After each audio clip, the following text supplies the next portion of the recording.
Ladies and gentlemen, a very good evening to you. Howard Lee is my name. Boxing is my business, and business is good. Are you ready to rock?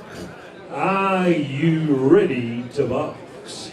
We certainly are. Friday Night Fights, Moonee Valley Stadium, brought to you by Brian Amatruda in association with Barry Michael Sports and Peter Iannazzo. Welcome to a night of international and domestic championship boxing. 8 big fights coming your way. Fighters from across the world, across Australasia, will be stepping up to center ring on this Friday night fight program here at Moonee Valley.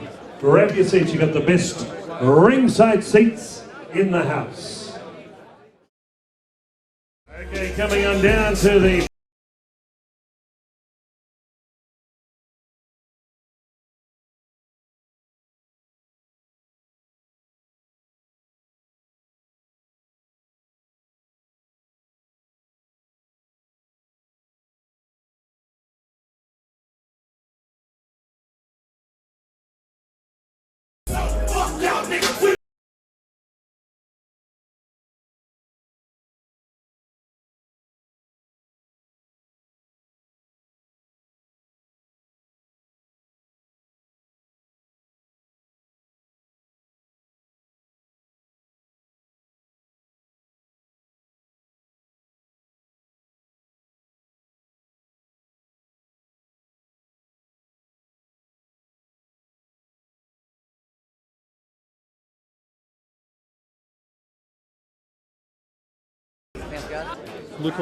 ladies and gentlemen, and once again a very good evening to you from centering here at the Moonee Valley Stadium. Brian Amatruda, Barry Michael Sports, in conjunction with Peter Iannazzo, welcome you to a night of international and domestic boxing. 8 big fights for your entertainment and enjoyment. Ladies and gentlemen, we get the show rolling with 4 rounds of interstate heavyweight boxing. Introducing first in the blue corner on my right, from New Norfolk, Tasmania, with his coach, Andrew Roach. He turned 25 years of age last week. Made his professional debut on Brian Amatruda's big show, Box on the Docks, number 5, at the Melbourne Docklands on May 17. Last night at the Cubby House, just down the road from here, he tipped the scales at 95.10 kilograms. Ladies and gentlemen, wearing black trunks like Mike Tyson. Would you welcome Jeffrey Concrete Crosswell. And across the ring, ladies and gentlemen, trained by Keith Ellis, trainer of the century, with Tony Mad Dog Miller and Big Bob from Chinkapook in the corner. He tipped the scales at a massive 100.30 kilograms. 2 professional fights, 2 wins. Ladies and gentlemen, would you welcome the Predator, Arnold Pellman. Referee Brett McCormick, judges at ringside under the 10-point must system. Peter Flaherty, Chris Anderson, Malcolm Milner. Chris Anderson Jr. is your timekeeper with Tom Davis. Your ringside position, Dr. Robert Ehrlich. All right, boys, give you identical instructions in the dressing rooms. Obey my commands at all times. Too big for me to get in the middle of. Keep me out of it. Good luck. Let's go. Here we go. Too big.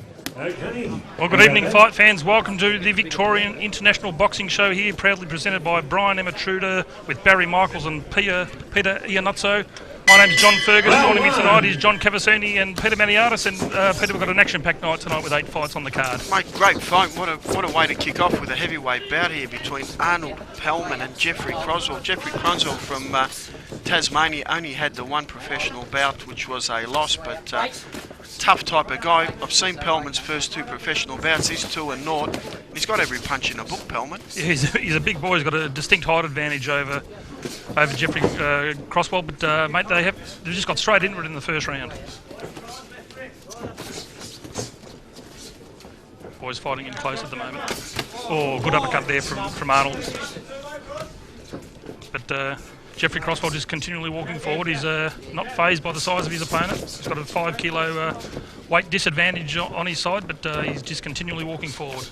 Pellman, only 18 years of age, trained by Keith Ellis. He Look, I think he only had 14 or 15 amateur fights and won all of them. He's just a long, straight, punching fighter. He reminds me a lot of Thomas Hearns, the way he throws his punches. He Samoan background.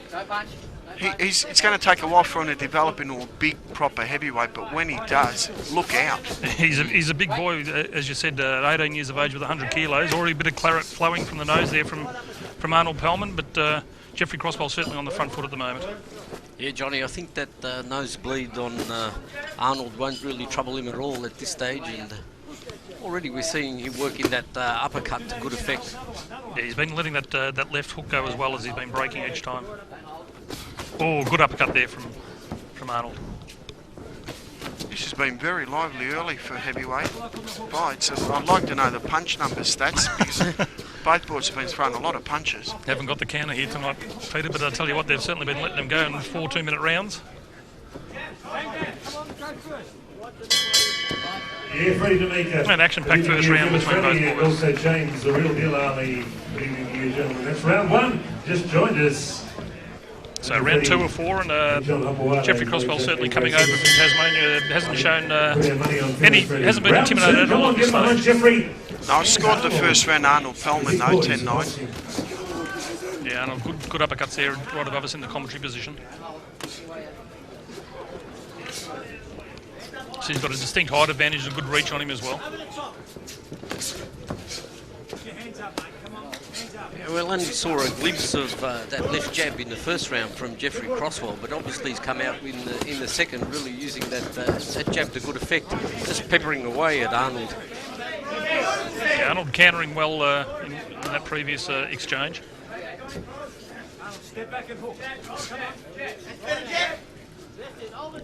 Got a dangerously low guard though. Arnold got that left hand right down. He's got good head movement though, good lateral head movement. Nice right hand left hook there. You've got plenty of power behind him, these big heavyweights, mate, and it's a good way to start the night off. Oh, we love it when the big boys come out, all guns firing. Yeah, we've got another heavyweight fight on a little bit later on tonight. The big boys are both well over 100 kilos, but an action-packed eight fight card on tonight. Or big uppercut followed by a left hook. Follows up again with a couple of nice clean punches, that uppercut, left hook. Croswell's very tough. Yeah, he's won some nice strong shots there from Arnold. Good ducking and weaving there by Arnold as well for a big boy.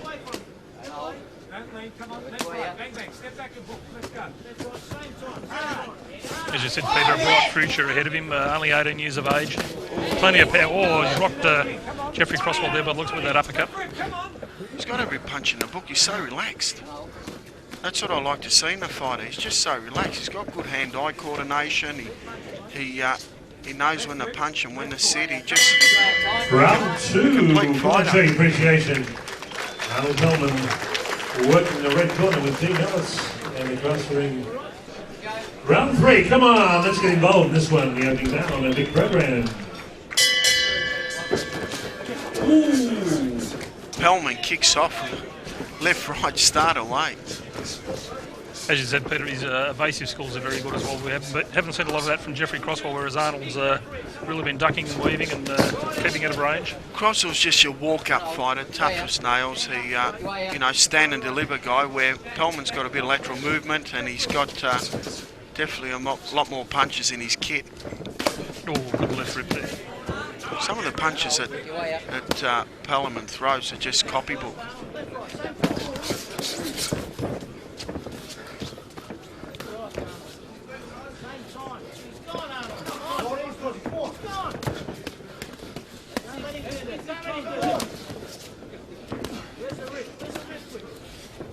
As you said, just Jeffrey Crosswell just continually walking forward, just not phased at all by the size and the power of Arnold. Pellman here though, massive nice, uppercut. Nice right uppercut lead. Pellman's just throwing every punch in the book. I'm surprised Crosswell can keep taking this type of punishment. Yeah, particularly after that last uppercut, which just resounded here ringside. You know, the power behind that punches, he's as tough as nails. Jeffrey Crosswell. Gee, I like Pellman. Oh, once again, straight through the guard there. Crosswell just took it on the chin, Peter, and just keeps pushing forward. Tough customer. Good tight guard there, didn't allow Arnold to get through. The referee Brett McCormick through our effects microphone, just saying to the boys to work it out towards the end of our third round.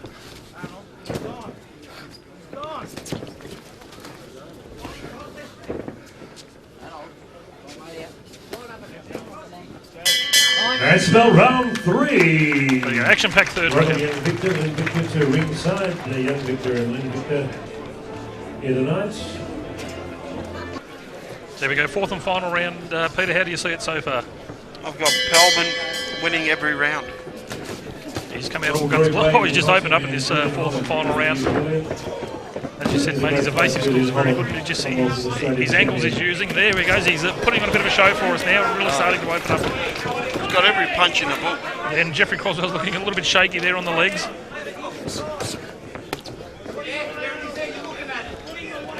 A sensational opening fight for this Victorian International Boxing promotion here tonight. Moonee Valley Racecourse absolutely chock-a-block full. Promoters have done a sensational job with a lot of corporate sponsorship and tables in here. It's great to see the sport behind the boxing. And Jeffrey just throwing a few combinations there, but just no power and a massive uppercut there from Arnold. How tough is Jeffrey Croswell? He has taken Pelman's best. Still stood up on his feet. Yeah, I don't think he knows how to take a backward step. Good left hook there from Arnold. But as you said, Peter, just Jeffrey Croswell, just credit to him. He's taken absolutely everything. He has, and Pelman now starting to feel a bit in the last round. Just dropped his hands there and collected and a nice clean right hook there from Jeffrey Croswell. You can see he's looking to suck Jeffrey in there. Just got his hands down. Good to see Andre Mounier work in the corner with Heath Ellis as well, Peter. Yes, big Andre. Got a fight coming up as well. Pelman finishing off nicely.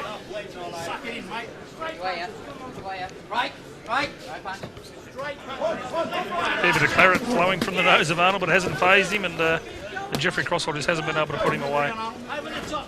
This has been a good opening bout.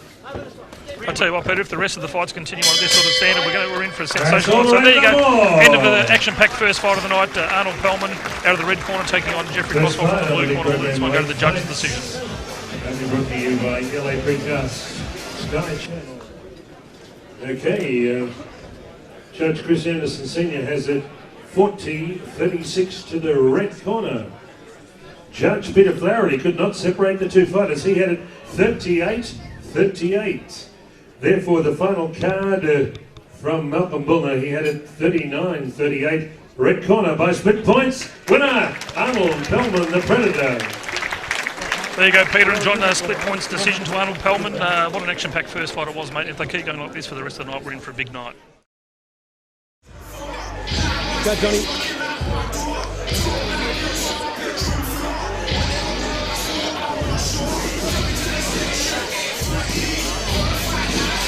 Okay, coming down, we're keeping the show rolling. Shane Tilliard. Shane Tilliard to work out the blue corner from the gap in the Brisbane, Queensland.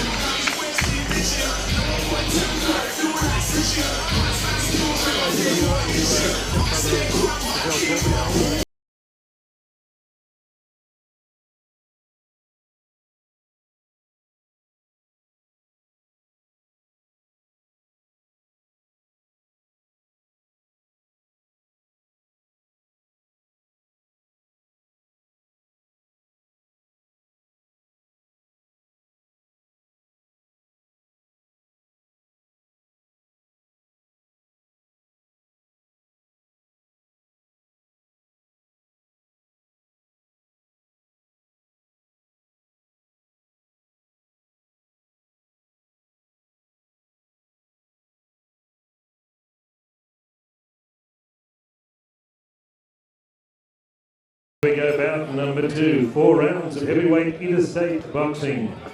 Would you welcome in the blue corner on my right, trained by Rob Legua from the Gap in Brisbane, tonight making his professional debut here in Melbourne. Comes from a kickboxing background, and he is a half-brother of Chappelle Corby. Chappelle Corby's half-brother in centre ring tonight. 92.10 kilograms. Ladies and gentlemen, wearing black trunks with white trim. Would you welcome Shane Tilliard from Queensland, working the blue corner. And across the ring with Sugar Ray Giles, one of our most decorated boxing aficionados. This young man in amateur boxing, 14 bouts, 12 wins, 89.50 kilograms, musician, boxer, Aussie rules footballer, Mount Martha, Var Moynton, wearing gold trunks with black trim. Coming off a big win on the Brian Amatruda box on the docks, number 5. Ladies and gentlemen, the big warm welcome for Sugar Cane Watts in the red corner. Referee, World Championship referee Malcolm Bullner. Judges at ringside, Chris Anderson Sr., Peter Flaherty and Brett McCormack. 4 by 3-minute rounds of heavyweight boxing at Moonee Valley Stadium. Let's get it on. Referee to give instructions, Malcolm Bullner to come to the centre ring. So we've got the big heavyweights coming up in the second fight again here. Peter and John, we've got Sugar Cane Watts, great support here, a local fella from Melbourne, taking on Shane Tilliard all the way down from Queensland. Both boys are undefeated, so the O must go. The O must go, mate. We could have almost said that on the last fight as well, but with Arnold Pellman, but he's still got the O, mate. Having that draw. Yeah, well, Jeff Croswell was Norton 1, yeah. But this will be another interesting fight. Both boys really around a 90 kilo mark, which is a cruiserweight limit these days. Yeah, both boys very well put together. And Shane Tilliard has come from a bit of a kickboxing background up there in Queensland. Cane Watts, trained by Ray Giles, who's an astute trainer. He's been in the game a very long time and trained fighters the calibre of Lovemore Nadu, even trained Jeff Fennick, Lionel Rose, Julian Holland. There's a long list. Bit of experience there, mate. Currently trains Lance Costello. An impressive amateur record there from Sugar Cane Watts as well, 14 fights for 12 wins. This one's set for 4 3-minute rounds. And quite a contrast to the opening stages of the first fight of the evening, where the heavyweights just came out all guns blazing. But you can see obviously these two fighters just trying to find their range at the moment. Sugar Cane Watts just working that jab, but not to any great effect at this stage. He's certainly loading up though, Kane. You can see that.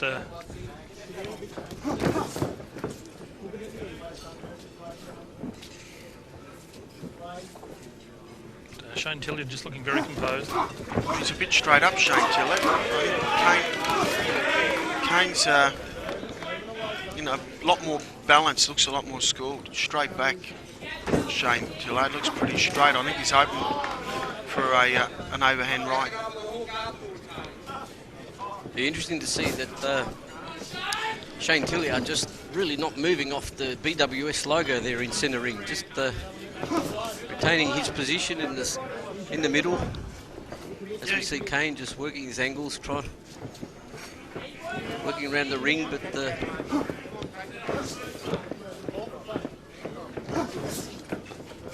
good evasive skills there from both boys. a lot less connecting punches so far.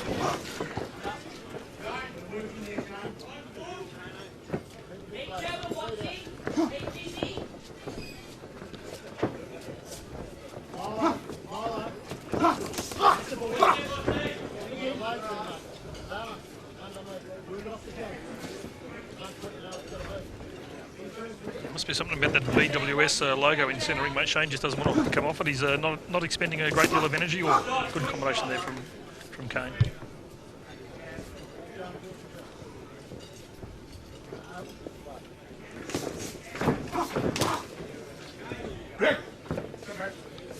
Referee Malcolm Bullen just asking the boys to break it up there. A lot of experience there in centre ring with Malcolm.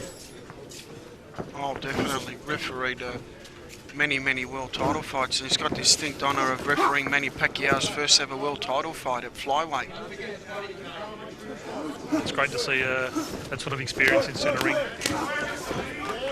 couple of good body rips there from Cane Watts, but Shane just took them all.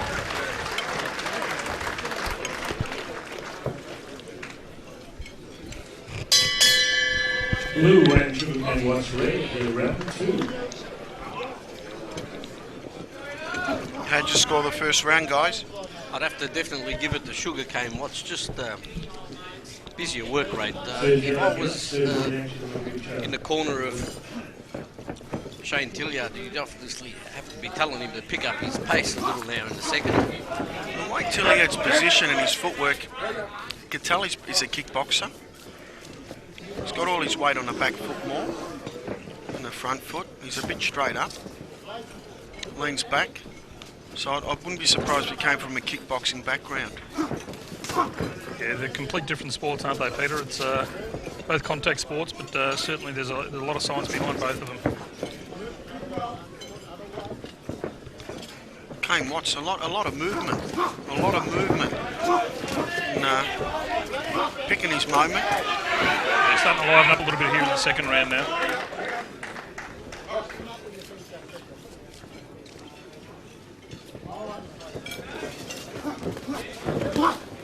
Certainly, Kane's certainly the aggressor and continually opening up the flurries, but Shane not looking phased at all. No. Looking very composed in centering.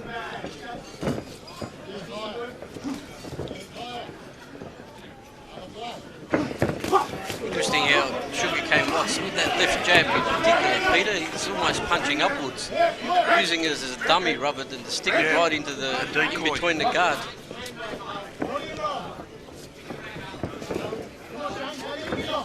But Shane Tilliard looks very well composed as well. He's taken a lot of good shots off Kane Watts, and he doesn't seem to be too phased. I think he just missed an opportunity there as Kane was sort of circling around to his right, and Shane had his left hand cocked and he didn't throw anything. Would have been a good opportunity for him to let that hook go. Both boys having their second professional fight, so there's a lot of improvement there. Both boys are raw, the nerves are taken in, and they're just learning their trade. Oh yeah, without doubt. Look, big, massive crowd here tonight as well, which has been a credit to the promoters. So, a lot of support here for both boys. Good combination or good flurry there from Shane.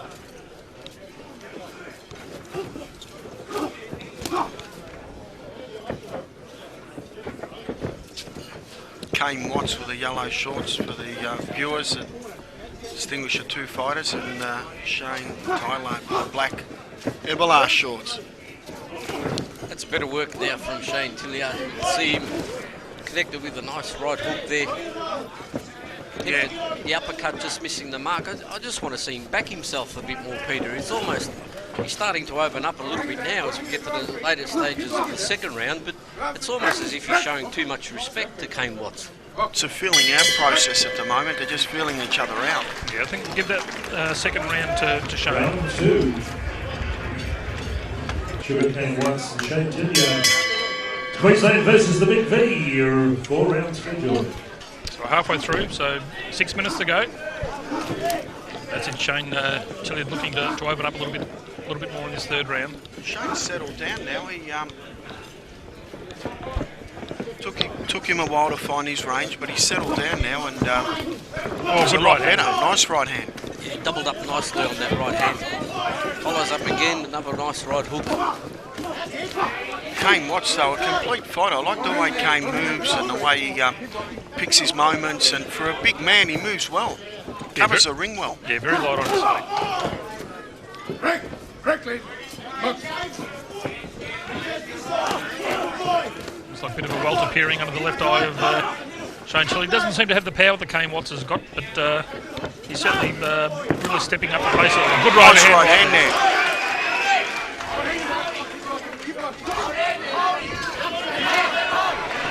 Good work by Kane Watts just to let the right hand go again. As both fighters Shane Tilliard looks into trouble to me. Yeah, it looks like he's a little bit rattled there. Yeah, just holding on so we can get the break, so we can get his composure back. Yeah, just shook his head a little bit there. He's copped a few good shots there from Kane Watts. Yeah, Kane really unloading on Shane Tilliard in the blue corner there. Resume in centre ring now. Quite ironical that Sugarcane from Melbourne is taking on a Queenslander.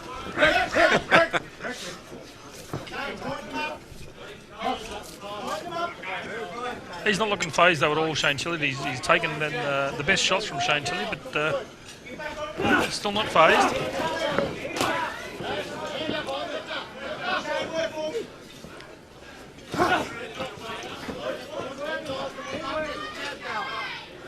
This is definitely Kane Watts' round now. Oh, without doubt. Oh, good right there from Shane as Kane was coming forward. Both boys giving each other a lot of respect.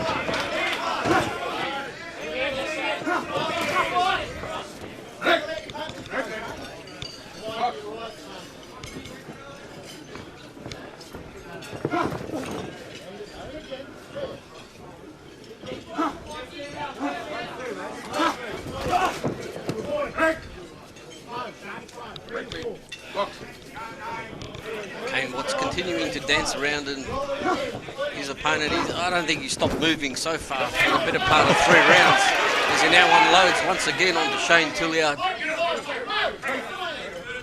Yeah, I think Shane looking to win this 3rd round. Now just see the 3rd round out, get back into his corner so he can compose himself. But left eye starting to swell up a bit there on Shane Tilliard. There you go, big 3rd round there for Kane Watson. Yeah, the left eye of Shane Tilliard starting to show a fair bit of swelling. Seconds out, 4th and final round.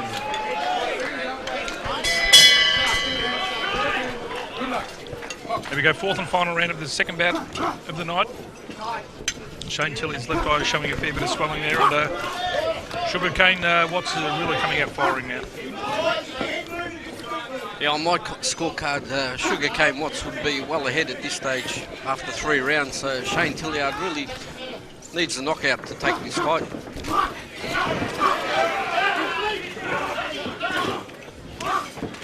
Good rips to the body there by Sugar Cane Watts as he unloads just above our commentary position in the neutral corner. Yeah, some good handiwork there from Kane Watts, and really got Shane Tilliard rock up here in the neutral corner. Yeah, good step again. The referee might have to step in here. He's out on his feet. Shane Tilliard's out on his feet. I don't think you can take any more. The ref should step in here and stop this contest. Yeah, there you go, Peter. Great call there. It was a big step to the right there from Sugar Cane Watts, and just really got stuck into Shane Tilliard and really brought him home in that 4th round. But very uncharacteristic there of Malcolm Bullner not to step in, but he was in trouble early on there after that flurry of punches. Congratulations to Sugar Cane Watts. Yeah, action-packed fight, mate, and full credit to Shane Tilliard coming all the way down from Brisbane, but Sugar Cane Watts just too strong and too powerful throughout the fight.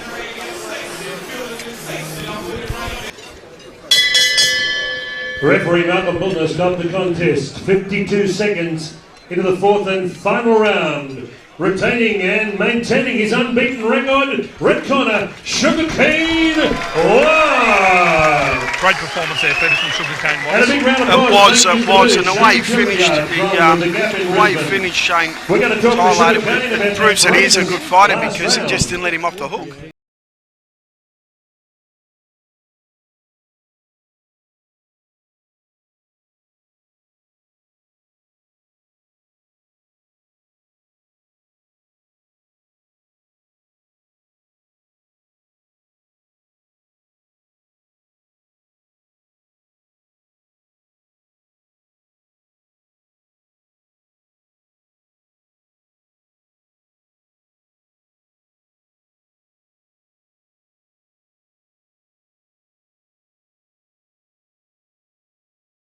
To be no gaps, and we're keeping the show rolling fast and furious.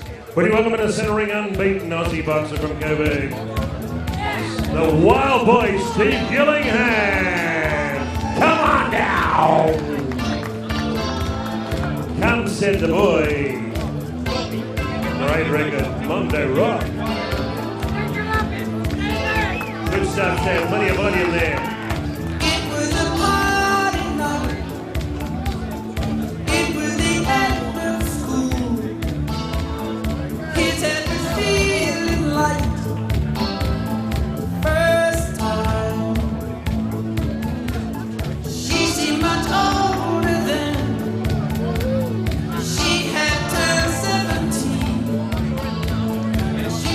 Judges for this fight, Brent McCormick, Tom Davis, and Peter Flaherty, your referee in charge of the action once again. Malcolm Bull, the World Championship referee, one of our most distinguished international boxing officials.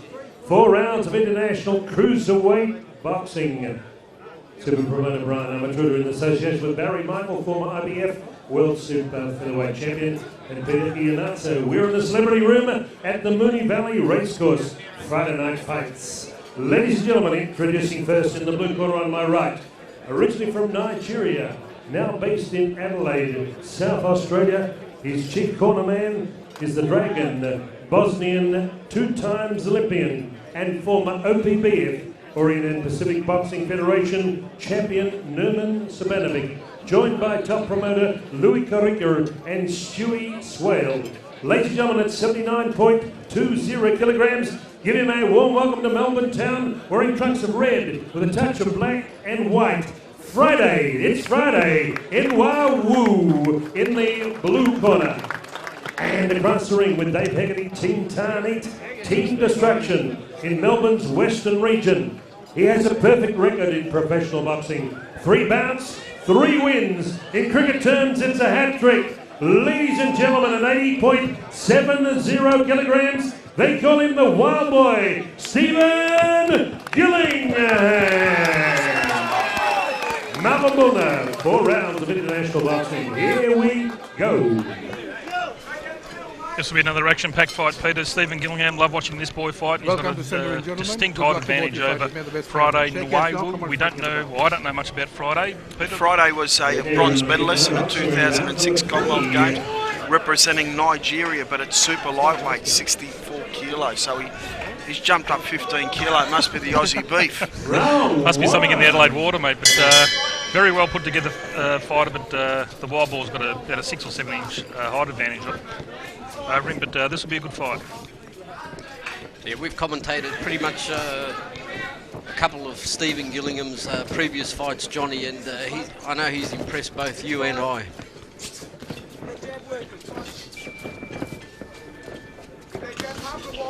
Good straight left there from Friday.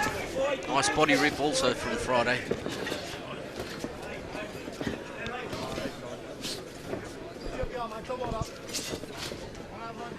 Stephen really needs to use his reach to his advantage here.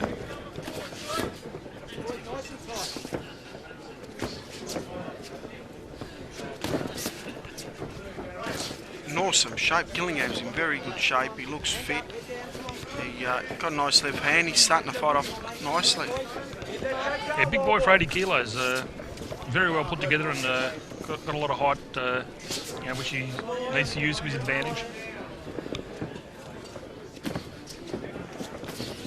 But obviously, Friday, as you were saying, Peter, if he's a bronze medalist at Olympic level, mate, he knows what it's all about.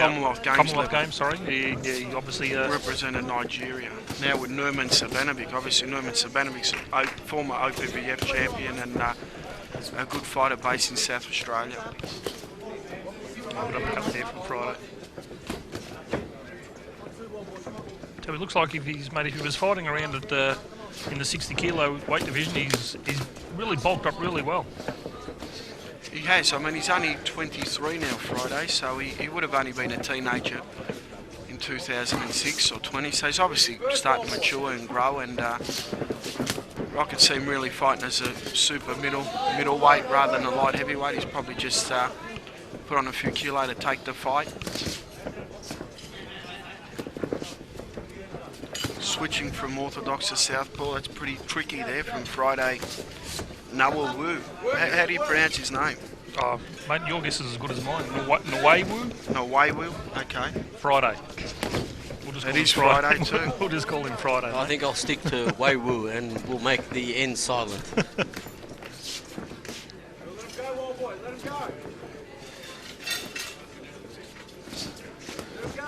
A bit of a contrast coming from Nigeria all the way over to Adelaide. Yeah. Well, a lot of the Commonwealth Games representing fighters from Africa, a lot of them stayed over, and we saw Sam Colomban, King Davidson, Eric Anabar. There's a truckload of them. Also, Sir Janik, who was meant to fight tonight, he stayed over. So You know, it's a beautiful country, Australia, isn't it? Oh, it is, Friday mate. They don't call it the lucky country for no reason. Commonwealth Games in 2000. How'd you see that first round?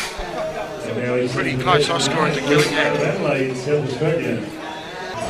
A big month of July of boxing coming up, Peter. We've got the Empire presents Super Boxer at the Melbourne Town Hall, and then you've got it on the 16th of July, and then you've got a show coming up at the Melbourne Town Hall with 2 world title fights on. Boxing's back in a big way, isn't it? Gillingham, all he needs to do here is win the fight with his left hand, because he's got a distinctive weight, I'd say weight and reach advantage tonight, because they weighed in last night. I'm pretty sure Gillingham would be 85 kilo at the moment, where Friday wouldn't have seemed to have put on much weight. It's definitely a big advantage here for Gillingham. All he has to do is stick that left hand out. He's trained well there by Dave Haggerty and Andrew Woodall. They're based out in Tarneit, Team of Destruction. Also, Johnny Walker's in the camp. Yeah, it's a good camp to come out of. And Heath Ellis, Chris Myers, so they've got a few fighters based out there. Kerry Palmer. Yeah. Boxing very strong in the western suburbs, but as you can see there, Peter, Stephen Gillingham starting to use his reach now. Obviously, no shortage of good sparring partners for Stephen Gillingham coming out of a gym like that, Peter. You need that too. It's great when you don't have to travel for sparring. It's just there, and all the boys seem to be doing quite well too out of the Tarneit gym. Bit of a right hand slap there from Friday.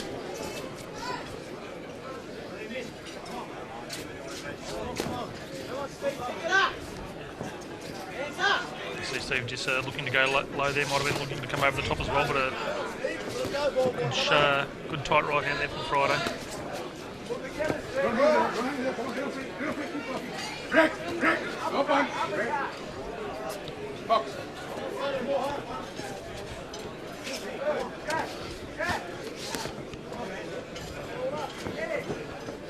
Friday doesn't look like he's working up a sweat. No, he doesn't, does he? Let's fight another 4 by 3 minute fight. So, how do you score the fight, boys, so far? Yeah, I think Peter's was saying probably the first round of Stephen, and at this stage, you're probably fairly even. Oh, nice right hand there from Gillingham. Yeah, this is better work by Stephen Gillingham. He just set it up with a nice left jab. He's got the reach advantage. He's actually missed quite a few with that left jab. Peter, you just want to be sticking that into Friday's face, setting up.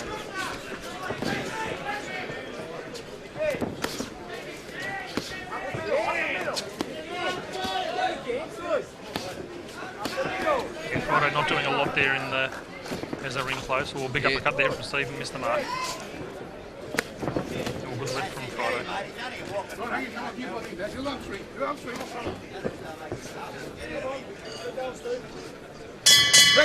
Wild Boy looking fairly composed at this stage at the end of the second round. Round 2. How we're scoring it, boys? Definitely the way of the red corner, Stephen Gillingham so far. Just the busier of the two fighters in my book, Peter, as he opens up the third. Nice couple of punch combination. And now Friday starting to pick up the pace a little as well.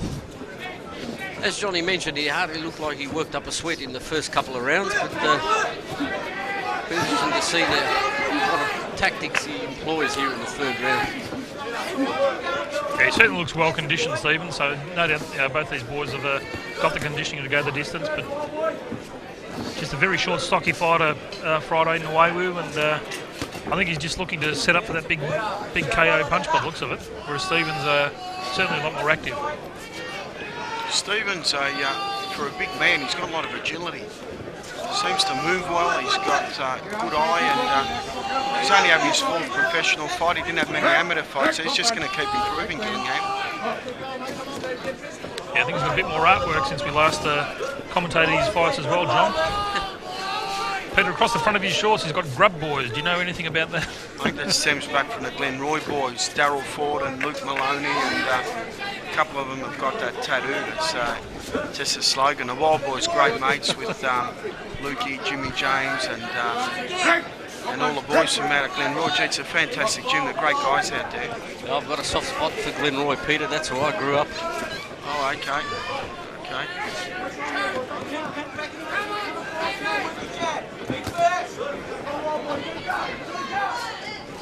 Crowd's starting to get a little bit more vocal now and get in behind Stephen. It's been a good show put together by Bruno Matruda, Peter Iannazzo and Barry Michael Promotion. Look, it's hard to get guys in there to fight 4 rounds. A lot of these guys are used to fighting a lot longer, and to get 8 or 9 fights in where you get a couple of 4-rounders in, it's great for the crowd because it gives a variety of fighters that you can look at during the night, and it's a lot more exciting. Angelo Hyder kicked it off with Nitro Boxing, so it's a little like Nitro Boxing. Nice and quick, mate. It's you've got to keep the crowd entertained. Very similar to the kickboxing, a lot of 4-round fights.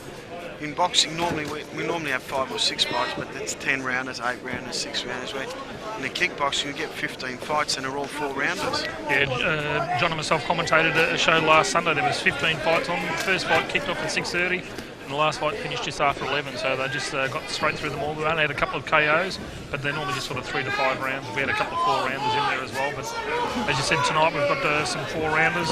Our 4th, 5th, 6th and 7th fights are all 6 rounds, 3-minute duration, and then the Victorian Super Welterweight title 8 3-minute rounds. But I like the format because it gives a great opportunity for these fighters to present themselves in centre ring in front of what looks like to be pretty much a packed house. There'll be over 1,000 people here. Seconds out, 4th and final round. So here we Have go. we scored up, boys? Yeah, I think Stephen Gillingham was a lot busier in that 3rd round as well. Last round. Referee Malcolm Bullen. I'd pretty much give Stephen Gillingham all 3 rounds so far. He's been a lot busier of the 2 fighters in centre ring. I haven't seen Friday really throw anything that looks like troubling Stephen Gillingham. Getting a bit cocky, getting a little bit cocky there, just sticking his tongue out, just leaning back. Referee Malcolm Bullen just telling him to lift his game and lift his guard. He just, as you said, John, he just hasn't seemed to really thrown anything with any venom behind it.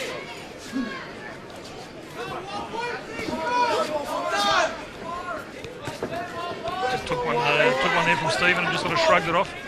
Again, getting a little bit cocky with his hands down. Yeah, he's pretty lucky to evade that. Oh, good left hook there. Good big- tight one though. Big right hook from Stephen Gillingham.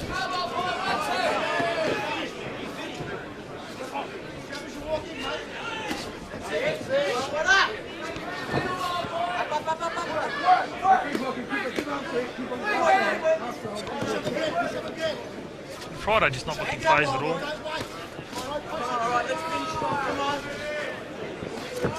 He's looking to upset the balance of Stephen by just occasionally switching to southpaw. He's really just not putting anything into his punches, Friday. No, we just saw him then. Basically throw 2 3 punches and then back off. And just a little back flick there. Slaps. Yeah. Yep. At this stage of the fight, and considering where he'd be on the judge's scorecard, he'd want to be picking up the pace. You have to ask the question: has he come to fight tonight? He's just looking like he's having a bit of a spar in there. We can see him just sticking his head out, trying to perhaps rattle Steve Gillingham, but that's not going to work. Stephen, very focused, hasn't changed his game plan at all, just keeping busy there in centre ring. At this stage, mate, with probably only 20 seconds to go in the final round, there's no point mucking around. You're either in there to win or not. Good example there in the clinch. We just saw Stephen just peppering him with those little punches, whereas Friday just happy to stand there and wait for referee Malcolm Bullen to step in. Although, as we know, anything can happen in boxing, and I might yet be eating my words, but... Closing of the fight, we see Gillingham trying to finish strongly here, just to put an exclamation mark on this fight, because it's been pretty good. I'd say both boys have worked pretty hard, and it's been a good hit out over 4 rounds for Friday and for Stephen. Yeah, Stephen's certainly been the busier throughout the whole night, which is going to earn him the win here.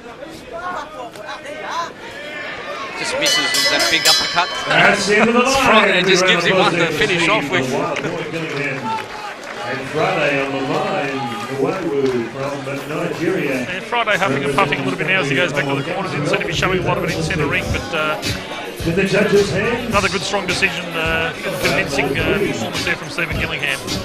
Judges for Peter Flaherty, Tom Davis and Brett McCormack. They have Ali merchandise, Crush for Zoo merchandise. Also Jeff Hennig for Zuma Nelson merchandise. From the Reddick Bound in Melbourne in their third match. Ladies and gentlemen, unanimous points decision. Judge Peter Flaherty, Judge Tom Davis. Both have the same score. Totals 40-36.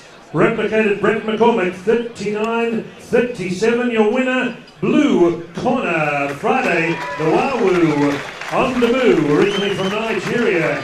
Representing his country in Commonwealth Games in Melbourne. Gee, we got it wrong, didn't we? Mate, I think we better call it quits for the night. Well, that's it. I will not predict another outcome for the rest of this evening. A big win here in Melbourne Town from the City of Churches. Bout number 4, Super Bantamweight. Would you welcome, ladies and gentlemen, from Cebu City in the Philippines, Roel Mangan.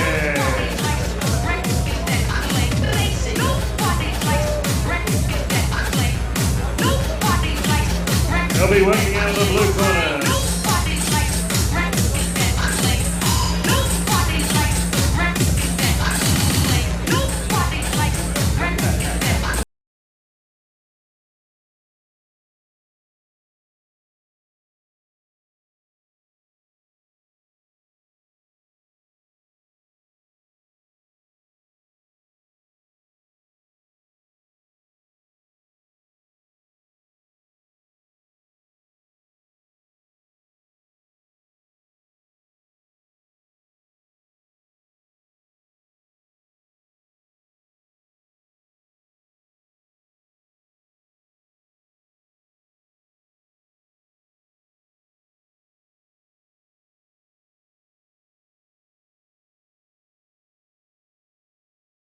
Tom Davis, Chris Anderson Sr., Tom Kibo at the belt, Chris Anderson Jr.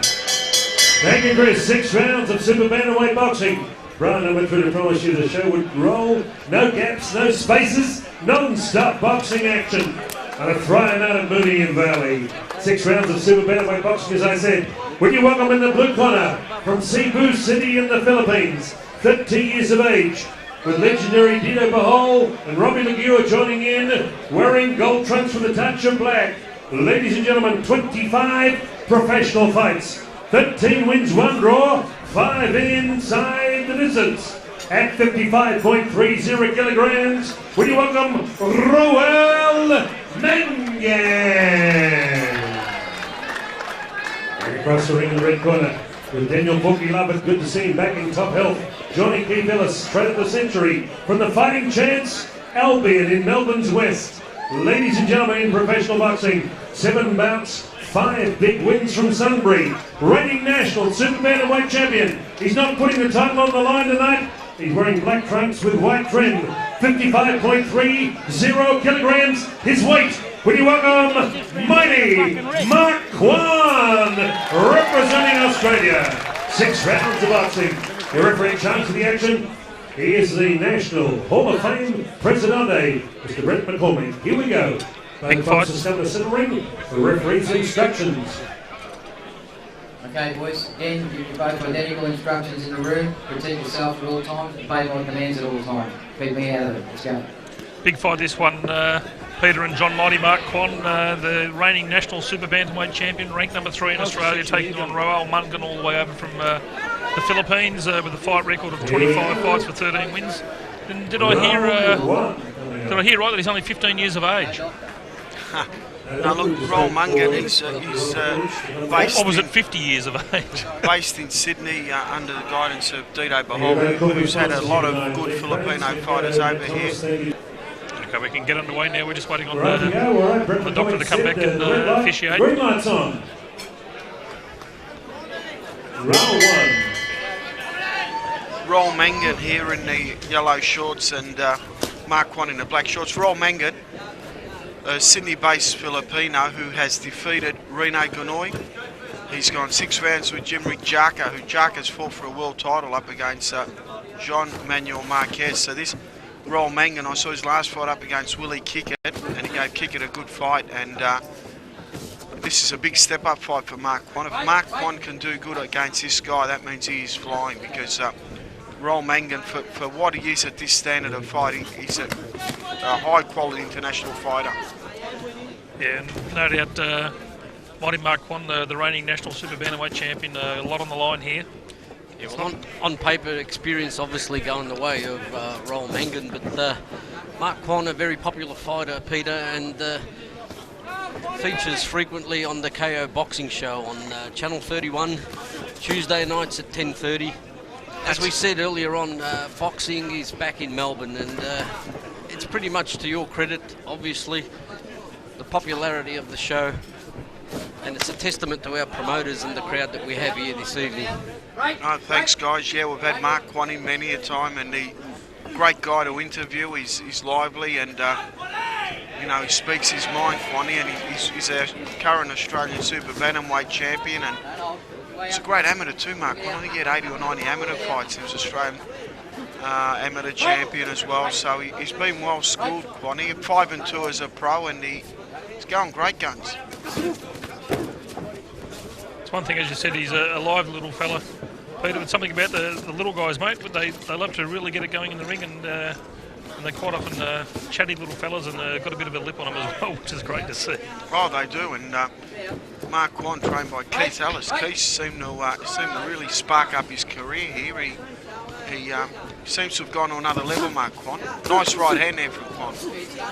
Yeah, nice combination to the body as well. Also, good strong punches from Mark Kwan. Sure, referee Brett McCormick's feeling a little bit more comfortable now, not having the big guys towering over him in the centre ring. Heard him say a little bit earlier on with one of the other fights. He said, "Keep it clean, 'cause I don't want to get in the middle of these two guys."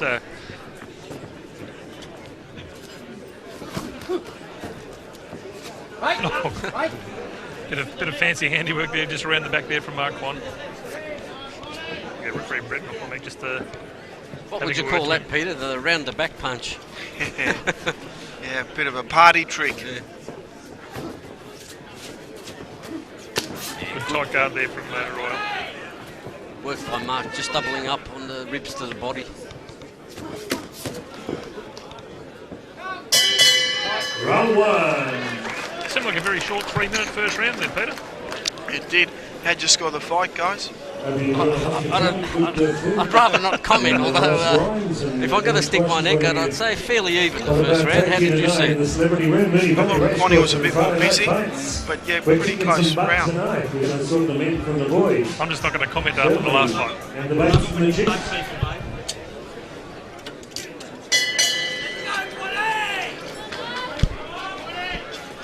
So round 2 of 6.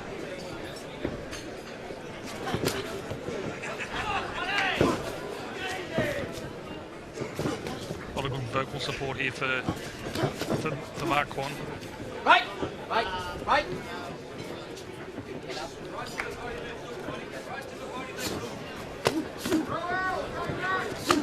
Yeah, the instructions, big left there from Well, which Mark Kwan ducked under. You can hear the instructions coming clearly through from the corner. Right. Stop and step back. Yeah, good to see referee Brett McCormick just asserting himself there in centre ring. Impressed with Mark Kwan. Up against a really credentialed opponent. He's stepped up and he's boxing beautifully. Don't hold. To see there, Roel looked like he was weaving his foot through there. Looked like he might have been going for a bit of a trip. Right. On his head.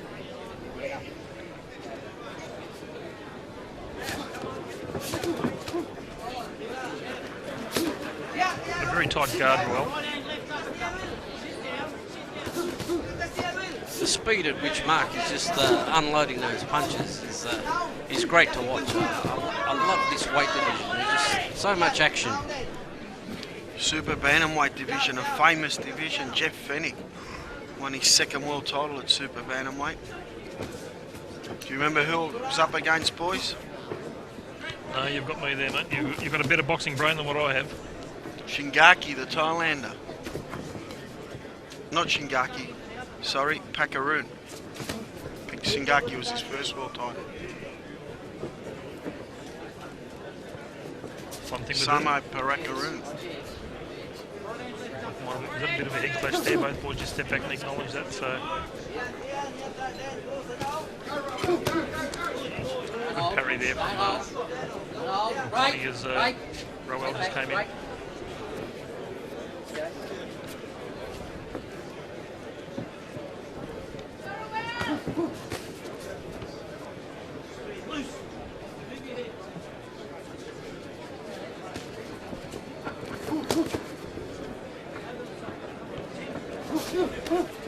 Mark, not looking favourable. Oh, tight guard by Roel, but he just keeps stuck in his head, leaning forward. We've seen him already warned once by Brett McCormick.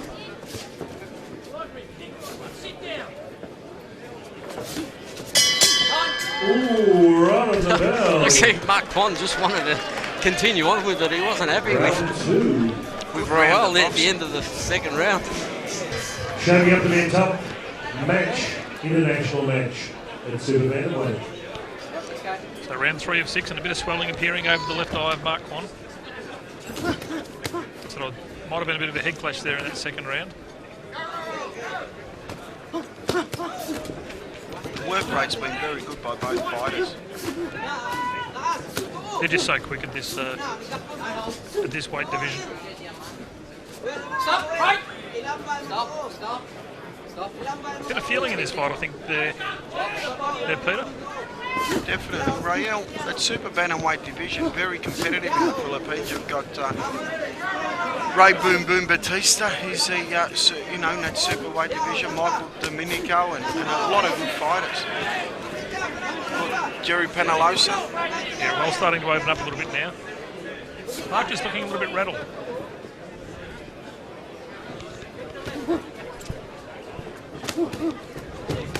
Good sharp hands there.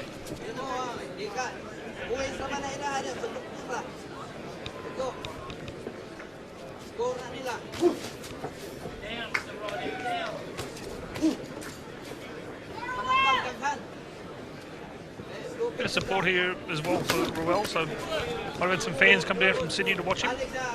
Yes, it's good to see. So credit to our promoters here tonight. Massive event here. Plenty of corporate support. Every corporate table absolutely chock-a-block full. So it's great to see. And As we said earlier on, Johnny, boxing is back. oh, it's alive in Melbourne, mate.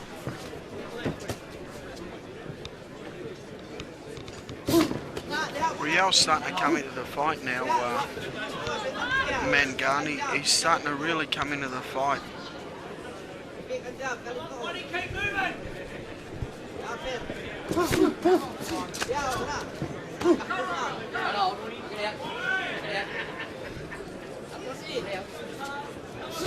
We're just letting the boys go.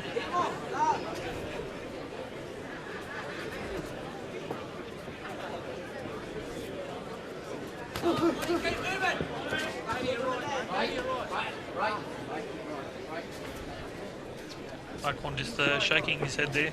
Bit of a wry grin on his face. Good uppercut. Nice uppercut landed there from Kwan. Yeah, terrific punch there from Mark Kwan. Nice jab too by Roel Mangud.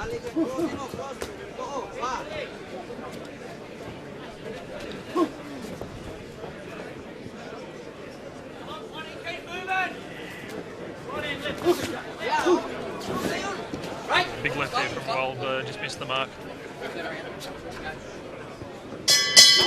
That's Seville, round 3. Brett McCormick. He defends there. There's a bit of feeling starting to develop in this fight there, Peter. Connie's Definitely, guys. How'd you score that round? Scheduled 6 rounds of boxing. Alexander Yukon, one of Australia's finest international. so three down, 3 to go. Boxing Australia officials. Alexander, great supporter of Brother and Bruder Boxing. Once again, we've got Paris Productions putting together a great night here of fights, and puts together, without doubt, the best DVDs in the fight scene in the country. And obviously, if you're watching this, you'll agree with us, but Paris can be contacted on 0428 586203. Does a sensational job for all the fight shows around the country. Oh, nicely hooked there, landed from Mangan, but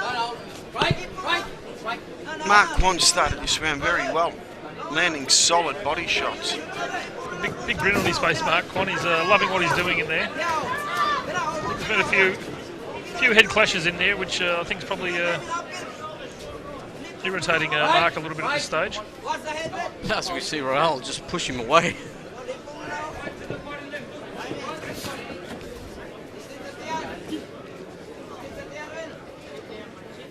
Royale just walking forward. Big overhand right there, just grazed Mark.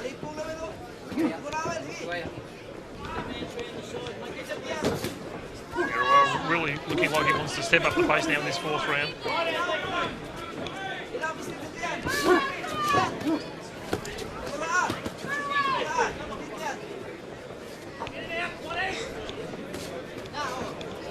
Sneaky lift there from Royale. Right.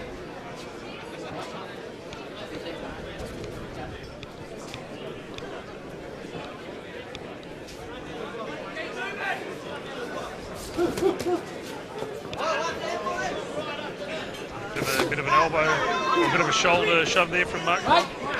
I think he's frustrating. Roel is frustrating Mark Kwon because he's continually ducking his head down low. I'm half expecting Mark to just pick his spot and unload with a nice uppercut. As we see him once again, he's ending up with his head on the waistband of Mark Kwon. Great body shot there from Mark Kwon. Really starting to load up.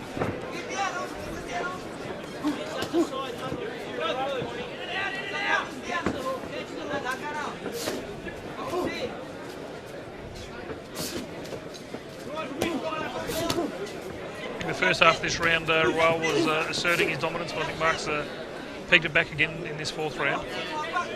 Been a close round now, hasn't it?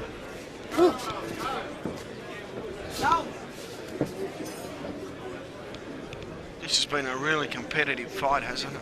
It has, yeah. I think the start of that fourth round, Royale was looking like, as we said, looking to assert his dominance, but Mark certainly brought it home. Here we go. Keith Ellis looking very composed in the corner in between rounds. Mark opens up the fifth with a couple of nice punches to the body again. A good lift there straight through the guard of Mark from Roel. And a tough customer though, Roel Mangan. You know, you hardly see him flinch. He's on the receiving end of some strong punches.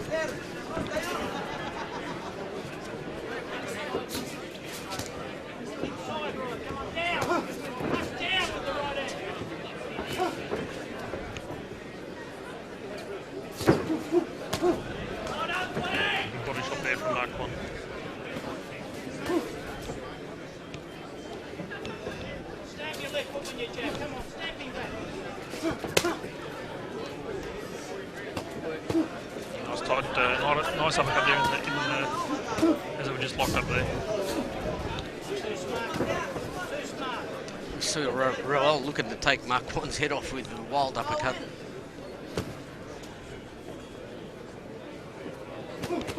Referee Brett McCormack hasn't observed these last couple of rounds. Good left there from Mark Kwon as he was breaking away.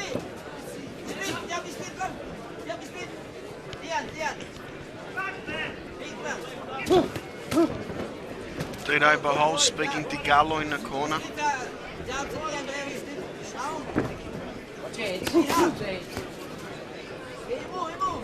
It's been an impressive performance of Mark Kwon. As you said, Peter, given the experience that Roel has brought to centre ring, Mark's not looking phased at all.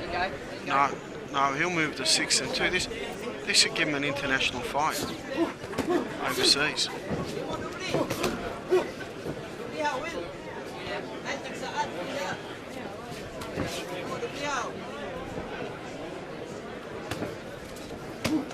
Steely look of determination in Mark Kwon's eyes in centre ring.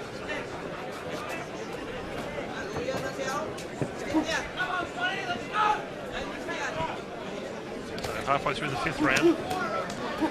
As you said earlier, John Roel spending a lot of time just really dropping his stance. On the contrary, Mark's keeping upright all the time. Yeah, he's really much fought. Beautifully balanced boxer, Mark Quan. Yeah, he's got a classic stance about him. He's upright, he's throwing his punches, turning his hips in, whereas Roel adopting a much more unorthodox style, as we can see, almost crouching there again. Big left there from Roel, but Quan is just continually walking forward. He's not phased. From what I can see, Peter, in that position, he's almost going to have to punch upwards to come out of it. He will. Whereas Mark continuing to stay upright, much more balanced. And so round 5.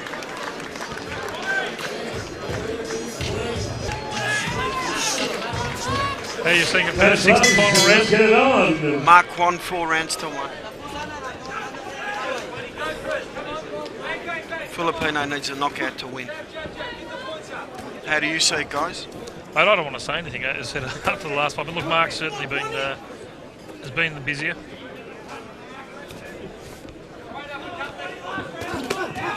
Good body rips there from Mark Quan. I think he's been consistent pretty much so far for the whole fight. He really hasn't altered his game plan at all. He's just been busy, kept his composure, clocking up points nicely on the scorecards. As we see him just work a nice right body rip.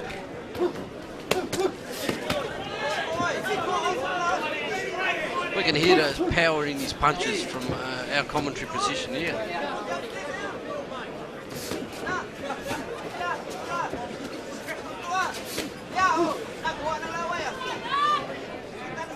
It's frustrating Mark a little bit with Roel dropping down so much, but all good uppercut there from Mark. Mark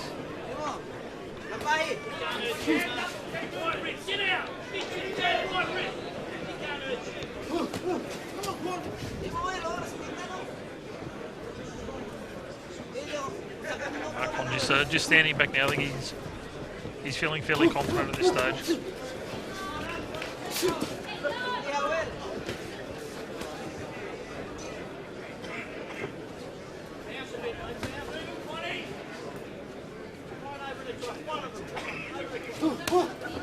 So it was just great to hear that. You could hear Keith Ellis just saying to Mark, just bounce a bit, immediately listening to his corner instructions, just bounce up a little bit. Then Keith said one over the top and he threw one over the top. So it's great to see that the boys can stay composed in centre ring and listen to the instructions. Well, that's why he's winning the fight, because he's been listening to his trainer.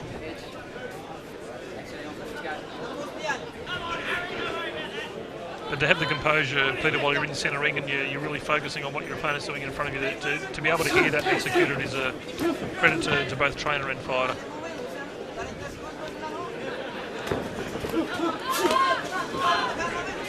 Both boys trying to finish hard here. Good right hand there from Mark Quan, nice and tight.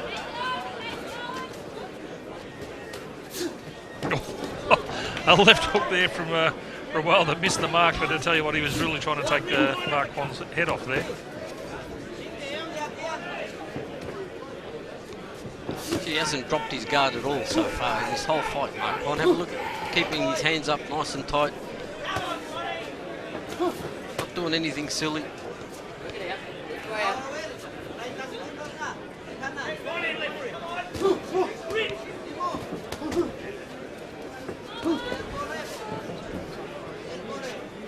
Like another...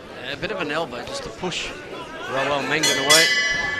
Nice. There you have it. There you go, off to the judge's decision, but Mark Quan looking a little bit unhappy towards the end of that 6th round with some of the work there from Roel, but let's not go to the judge's decision. But Peter, you see it fairly convincingly to Mark Quan. I'd be very surprised if this one is not awarded to Mark Quan. So we'll wait till this one's called out. A big round of applause for their fighters, Money Mark Quan. We've got a unanimous points decision, but after the last fight we thought we had a Unanimous points corner. coming up. Malcolm Bullner and Tom Davis had identical cards, 59-55. Final card, Chris Anderson Sr., 58-56. Your winner, unanimous points, red corner, Mark Quan. There you go, unanimous points win to Mark Quan. And tell you what, as you said, Peter, that's really set him up now for a big and bright future as he moves forward. Great effort there from Mark Quan. Really really stamps as an international Brian fighter. Amatruda the weigh-in last night. He said this was going to be a good test against a very good opponent, and he certainly was. Yeah, it was a good test. Coming in tonight with a good reputation, had a points win over Rene Benoit 5 years ago. So it was a good fight to go on Laval. I don't want to fight any bums, I want to fight real fighters. And Laval to fight anyone in Australia. So I just like to thank my corner, Keith, Walkie, David the manager, and all my friends for coming to watch me. We welcome Paul, the Pink Panther couple man, from the West Luna, Tasmania. Oh yeah, what a great hairstyle.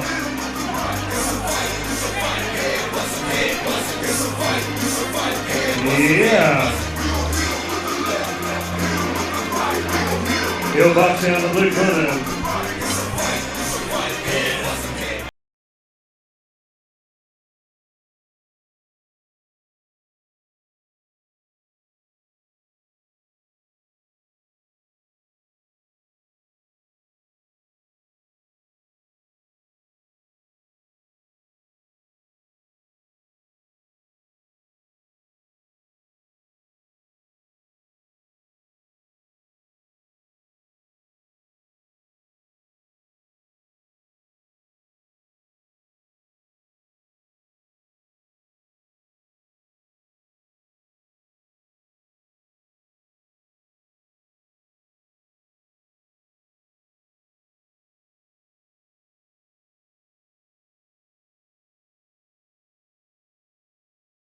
Boxing. We're in the celebrity room. How appropriate. 6 rounds of interstate super welterweight boxing. Would you welcome in the blue corner? He was a big hotshot on the mainland when he fought here several years ago from West Luna, Tasmania. He was an ABL Amateur Boxing League champion in 1988. 9 professional fights, 5 wins, 1 draw. On the comeback trail at 66.70 kilograms. Black trunks going down beyond his knee. Ladies and gentlemen, fondly known as the Pink Panther, Tasmania's Paul Koppelman. And across the ring, ladies and gentlemen, originally from North Queensland, now with Mario Patrici in the corner, ladies and gentlemen. He is one of the hotshots on the domestic Victorian boxing scene. 7 fights, 5 wins, 1 draw, 1 loss at 67.20 kilograms. He's wearing fluorid blue trunks with his nickname emblazoned on the front. Ladies and gentlemen, would you welcome the gunslinger, Jimmy James. 6 rounds of super welterweight boxing. And then in charge of the action, World Championship official Malcolm Milner. Judges Tom Davis, Chris Anderson, Senior Peter Flaherty. Here we go, Malcolm. It's all yours. Welcome to Centering on a Friday night fight night at Boogie Valley. Here we go, Peter. 6 3-minute rounds. Paul Koppelman over from Tasmania, taking on Jimmy James. Former Australian amateur champion Paul Koppelman. Busiest fighter in Australia. I think he's already had 3 wins up this year. His 4th fight. Hopefully it can be his 4th win. Southpaw stance, Jimmy James with the white shorts. Both boys looking well, very well put together at the super welterweight at 66 kilos.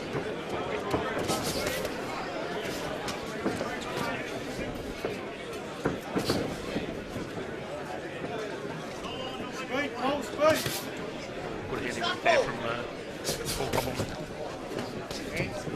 So he was out in the first bout supporting his fellow stablemate from Tasmania, Jeffrey Crosswell, in the corner, and had his hands all taped up and gone back in his now in centering himself.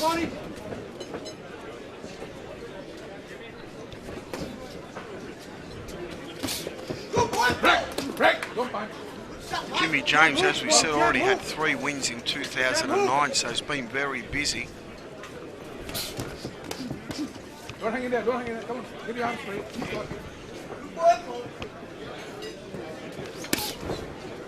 Paul Koppelman's had a long layoff. It's his first fight back in, or second fight back in 5 years. He was a former hotshot, promoted by Murray Thompson and trained by Murray Thompson about 2001, 2002. And what was the reason for the layoff there, Peter? He's based in Tasmania. I think he went back home, and Break! Don't hang in there. I don't know why he had the long layoff, but he's back now, and he looks like, you know, he's still in pretty good nick. He's not showing any signs of ring rust at all, Peter. No, he's not. I notice he's keeping a very wide defensive guard, Watch his head. which be interesting to see if Jimmy James exploits that. Nice combinations there from Jimmy James. Straight left, beautiful work. That's what I was expecting him to do, go straight through the middle. Oh, keep looking at it. Come on, keep looking. Looks like a bit of a height advantage ball as well. I think he's got an extra couple of inches just in the hairstyle, Johnny, as opposed to Jimmy James. Connected nicely there with that punch, Paul Koppelman. As you said, Johnny's got a very interesting guard on him. A good trade from both boys there. Both boys have got fast hands.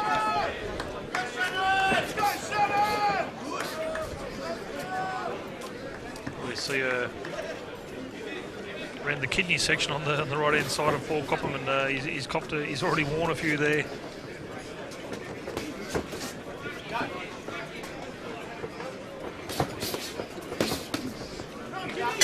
Good work from Jimmy James, just working the body and then going upstairs. A lot of speed in those punches, very impressive. Here we go. So round 2 of 6.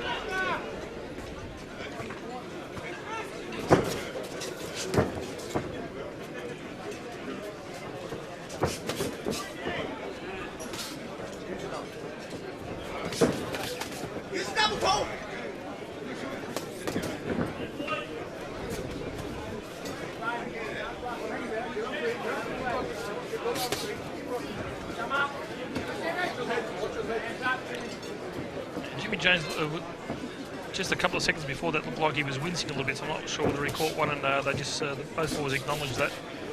Some good handiwork there from Paul Koppelman.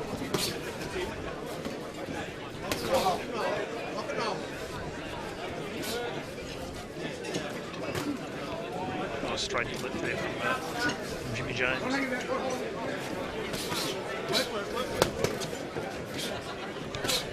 Yeah, good work by Paul Koppelman to the body there. As Jimmy James now counters a couple of his own, but a few wild punches there, just missing the mark. That one's a lot better from Paul. Straight left. He's getting through with that left a lot, John, at the moment. As you said, Paul Koppelman's got a very, very low and very wide guard. Jimmy James just splitting the middle regularly now. Reminds me a lot of Jeff Melton, Jimmy James. He's a slick, smooth southpaw, Jimmy. He boxes very well. He's got all the moves in the book.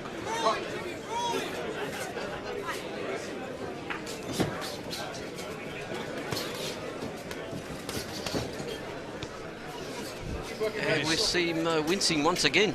Johnny, a bit of blood appearing there now. There might be a slight cut.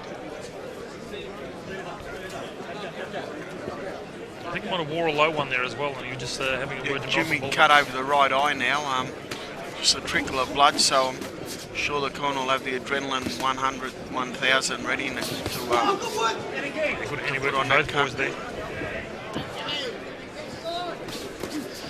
Not sure whether that cut was from a head clash or not, Peter. I didn't quite see that, but It was from a head clash.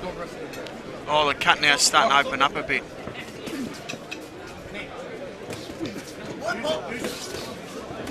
yes, right above the right eye. We can see. Yeah, we can see Jimmy James trying to wipe the blood out of his eye. So obviously that's giving him a bit of trouble now. Yeah, he's blinking a little bit there, so it's obviously getting into his eye.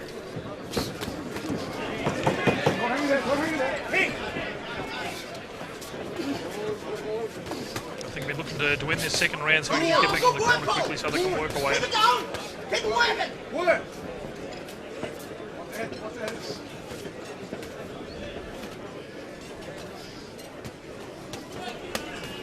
Both boys just think What a top changing the round, body come rips there, on, so Jimmy James back into his corner now. They need to work on that cut. Mario Petrucci will be going to work on that cut.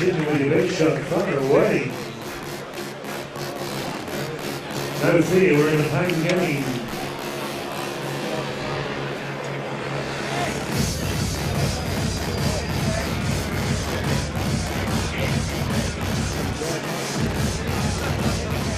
Head clash, boys, so it's been confirmed. Yep.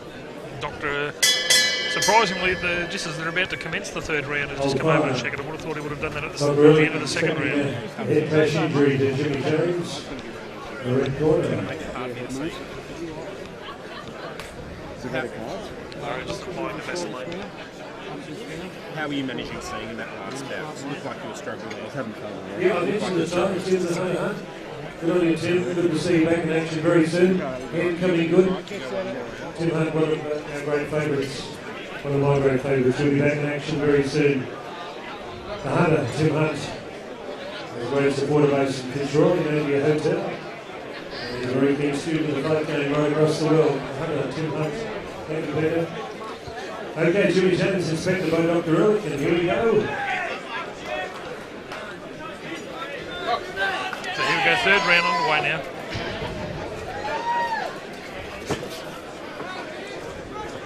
It'd be interesting to see Jimmy James' tactics now. Once, obviously, with that cut, and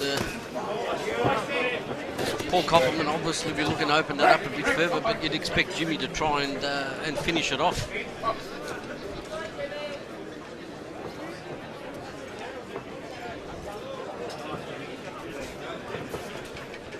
Yeah, I can already see it looks like it might have opened up just a little bit more in this third round.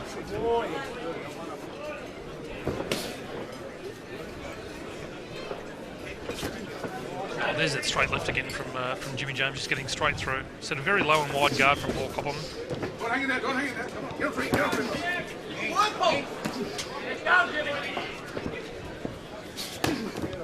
Oh, Malcolm Bullner I was just, going just to getting say out of some the way. very good footwork there from Malcolm Bullner. Lightfoot Bullner. Oh, good uppercut there from Jimmy James. I'm impressed with both boys, Peter. They're just really putting their combinations together well. They are. This is an evenly matched fight. Work really hard, very entertaining to watch. You see them look, very rarely do they throw one or two punches. It's always 3, 4, 5, body, working downstairs and upstairs, uppercuts, as we see Jimmy now start to unload. I've got Jimmy slightly in front, but The cuts open up again, Peter, so they're going to have to do some more work on that at the end of this round. Yeah, Paul Koppelman just connected with that left hook straight onto that cut. Once again, Jimmy works that straight left through the guard. Paul Koppelman looks like he's boxing with an earring on. I just noticed that, Peter, just then as he had his back to us and bounced around, unless he's just got it taped up. Well, there's definitely some tape on there. But the way it was I've seen bouncing, that before. the way it was bouncing around. Anyway, back to the fight. Both boys fighting in close, but again, Jimmy James's eye looks like it's causing him a bit of grief. He's just blinking a little bit there, keeping the blood out. It's awkward for a fighter to get cut early in a fight because it just impairs your vision and it takes you off your game plan. Jimmy James was boxing beautifully before this.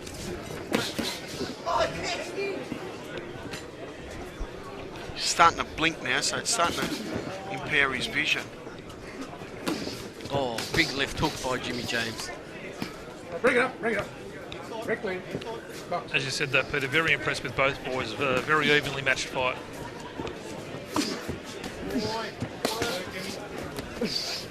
Don't hang in there, don't. Break! As well, round 3, good boxing, top shelf. At the Melbourne Town Hall, super boxer, Dr. Jim Bell, the big gun.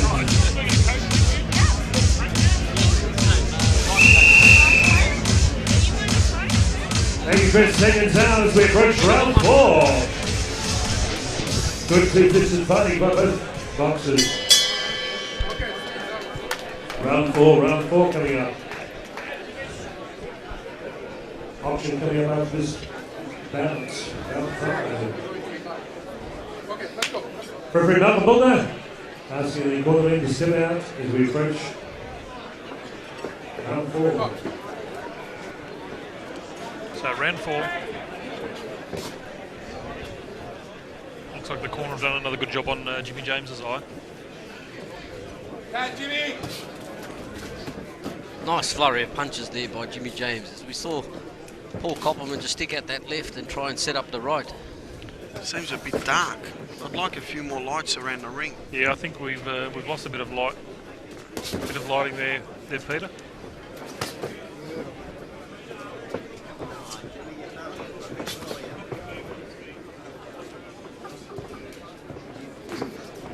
There's that straight left again from Jimmy James. He's used that countless times, and again, and again. It's been his money punch tonight, Jimmy James, straight left. Yeah, you can just see he's looking to set up at it regularly now, and he's continually getting it through. But Paul's got an unusual guard on him, Peter, for a very wide, very open front stance. How are you guys scoring the fight? I'd have to say the way of Jimmy James at the moment. Just worked that straight left very nicely so far as he just connects on the chin once again. Said that, yep. And there's a big difference between punch connecting on the gloves or getting straight through. And I think Jimmy's just landed the cleaner shots, in my opinion. But look, all credit to Paul Copperman. He's still in there. This fight's not over yet. Yeah, we've got to be mindful that Jimmy's been cut, so anything can happen when you get a cut like that. But as you were saying earlier, Peter, it's hard when you get cut earlier on in the fight. It definitely is, but Jimmy's settled down now. He's winning this round anyway, in my opinion.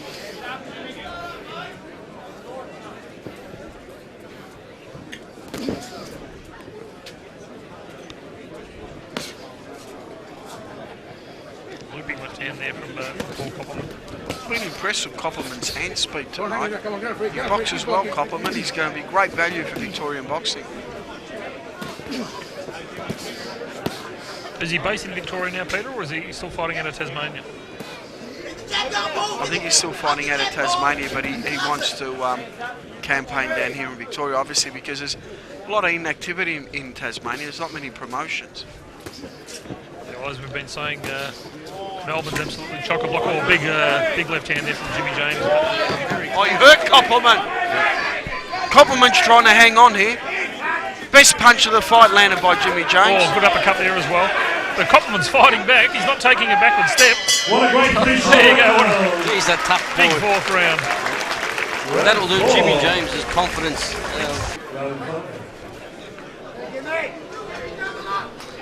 Let's see if Jimmy James comes out all guns blazing in this fifth round. He certainly rocked Paul Copperman towards the end of that fourth round.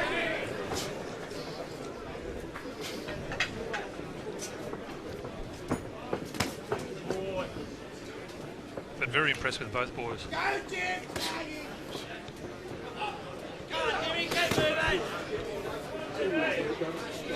Get on, Frank, keep working there. Come on, watch those hands. Get on, Frank, keep working. Come on.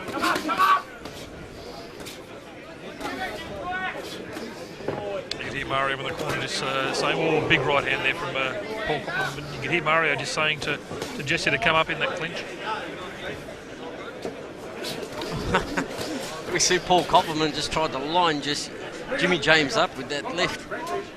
Missing wildly with the right hook, but it's the sort of punch that would take his head off.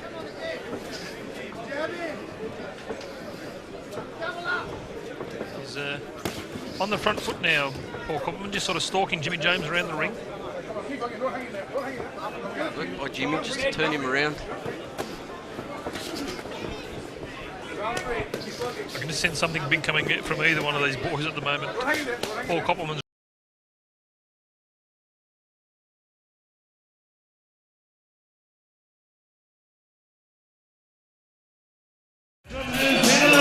Kevin.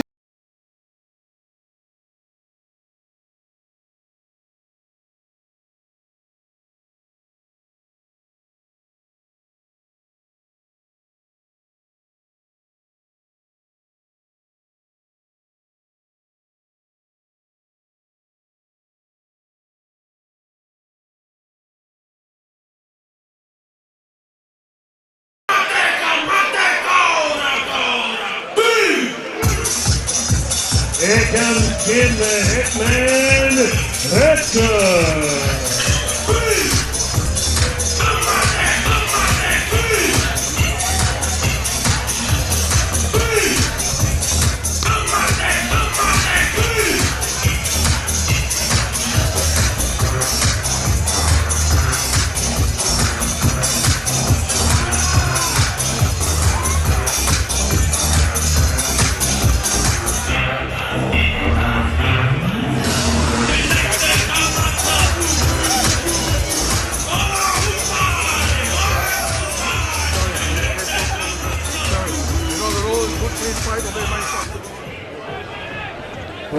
the Centre Ring, Brian Matruda's spectacular show here at Moonee Valley.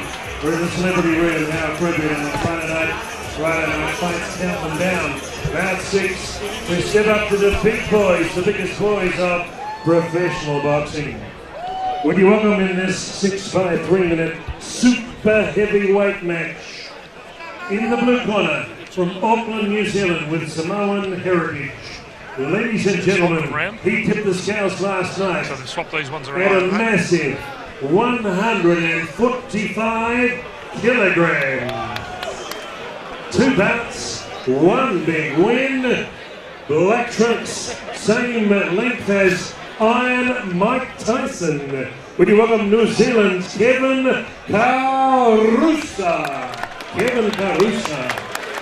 And across the ring is all New Zealand fighting in many ways. In the red corner, formerly from Wellington, New Zealand, now he's a true Aussie, working out with Team Hargraves, boxing fit 1500 Port Melbourne and Hoppers Crossing.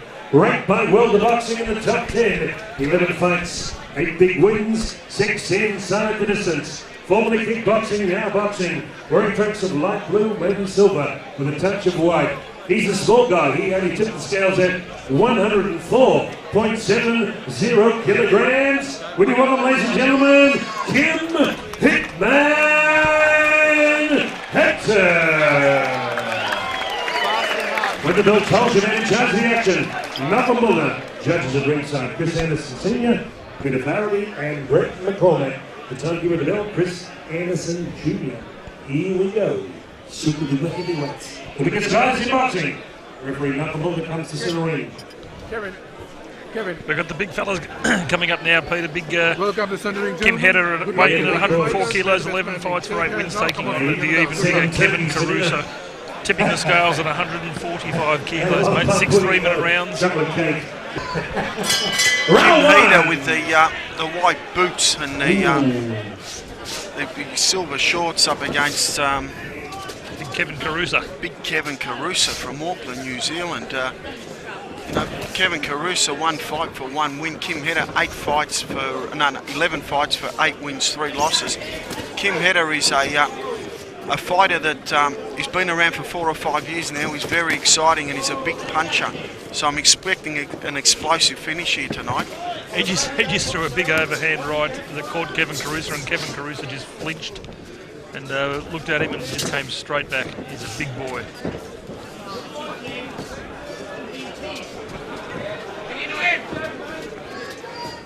As long as they keep their distance, but I don't want them coming over too close to the commentary position here up against the ropes.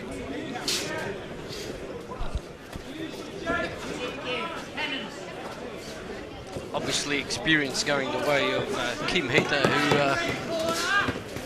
as Howard Lee mentioned, has got a bit of a kickboxing background as well, but boy, at 145 kilograms,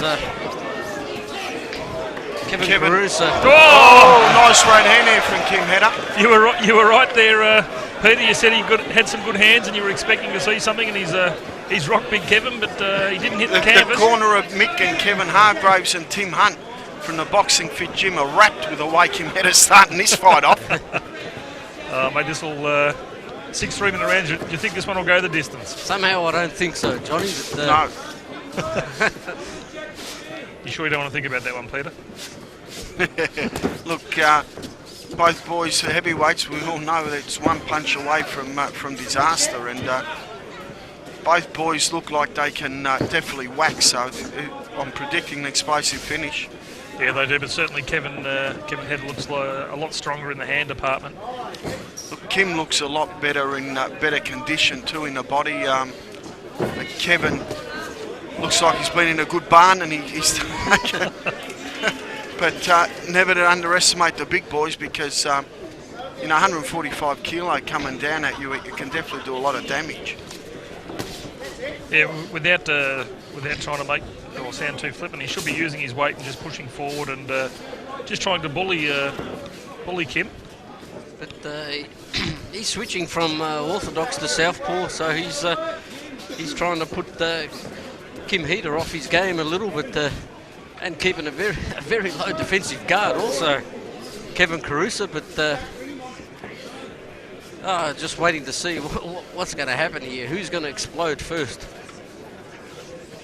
Switching as well, Kevin Caruso from Southport to Orthodox. Oh, good exchange.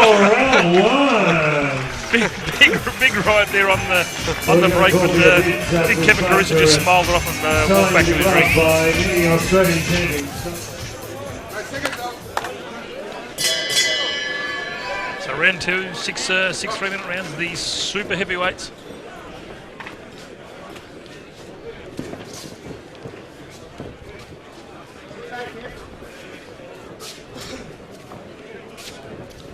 Kim Hedder circling around trying to find a opening there where he can set himself.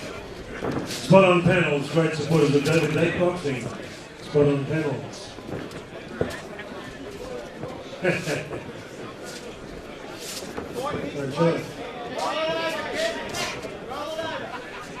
can hear Kim's corner just saying, get right in his face.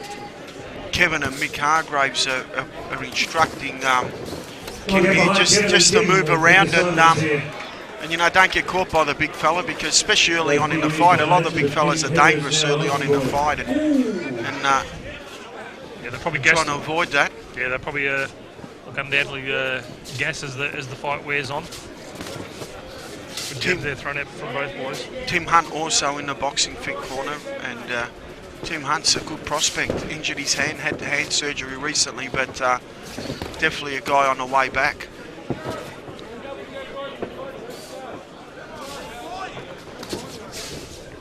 Kim Hedder trying to find some range here without running into a big shot. And when you're up against a big boy like Kevin Caruso, you've just got to be careful you don't run into a right hand. Yeah, he's looking very wary, isn't he? Got some good speed behind him, Kevin Caruso, with his hands. And he keeps switching from Southpaw to Orthodox and Orthodox to Southpaw. It just confuses Kim at times.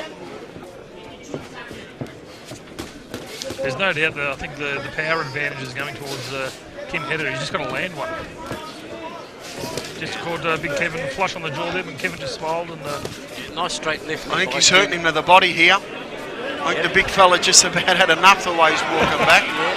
Yeah, I think he might have. He's worn a couple. Oh, these body shots are starting to take its toll on Kevin Caruso. Yeah, he's just sucking the air in now. He looks hurt. He just I think Hedder's going to take it upstairs pretty soon and end this fight.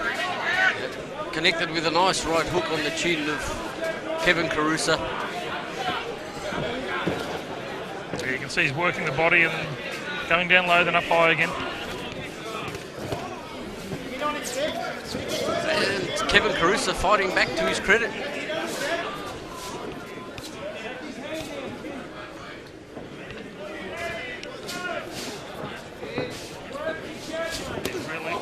Oh, out on his feet. We picked this, didn't we? Absolute massive right hand. The towel's been thrown in from Big Kevin Caruso.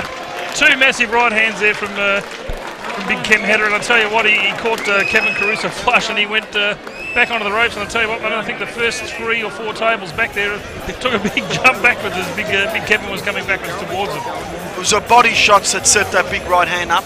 Yeah, that really worried Big Kevin Caruso. And, he was dropping his hands down a little bit more just to protect the midsection, and as you predicted, mate, Kim came over the top, and 2 big flush right hands ended the story. Thank you, well done.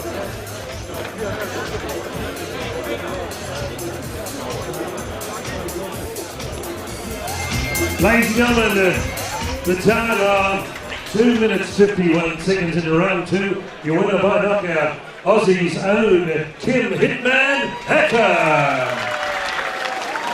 And a very gracious Kevin who flew in. Give Kevin a big round of applause in the centre ring. He's a big man, 145 kilos. Kevin had to give away. Kevin, and I'd like to thank my team, my last minute team. I know the world's in a recession at the moment, so this is my contingency team. Kevin.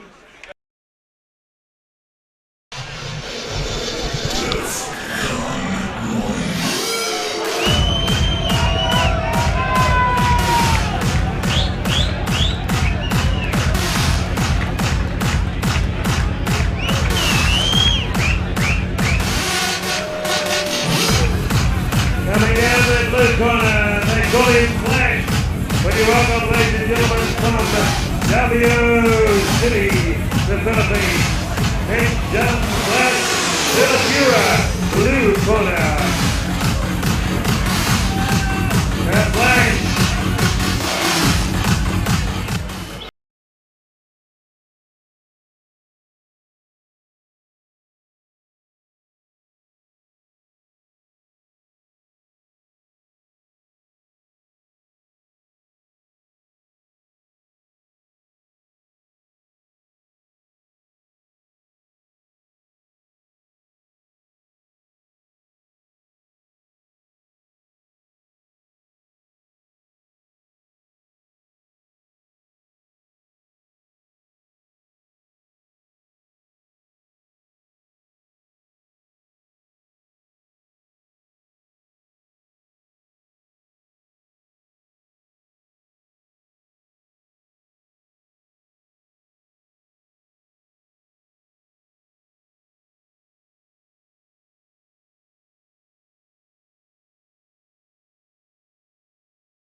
This is Brian Macruder, Barry Michael Sports, and Peter Dianazzo, semi-main event, bout 7, Moonee Valley Celebrity Room. 6 rounds of international featherweight boxing. When you welcome first, on my right, occupying the blue corner, do you have a whole winner, Kid Kate Allen, Robert Euro in the corner. Ladies and gentlemen, he's had 45 professional fights, 22 wins, 1 draw, 9 inside the distance. At 55.70 kilograms, returning to Melbourne, wearing royal blue trunks with white trim. Would you welcome Pet John Flash Villacura in the blue corner.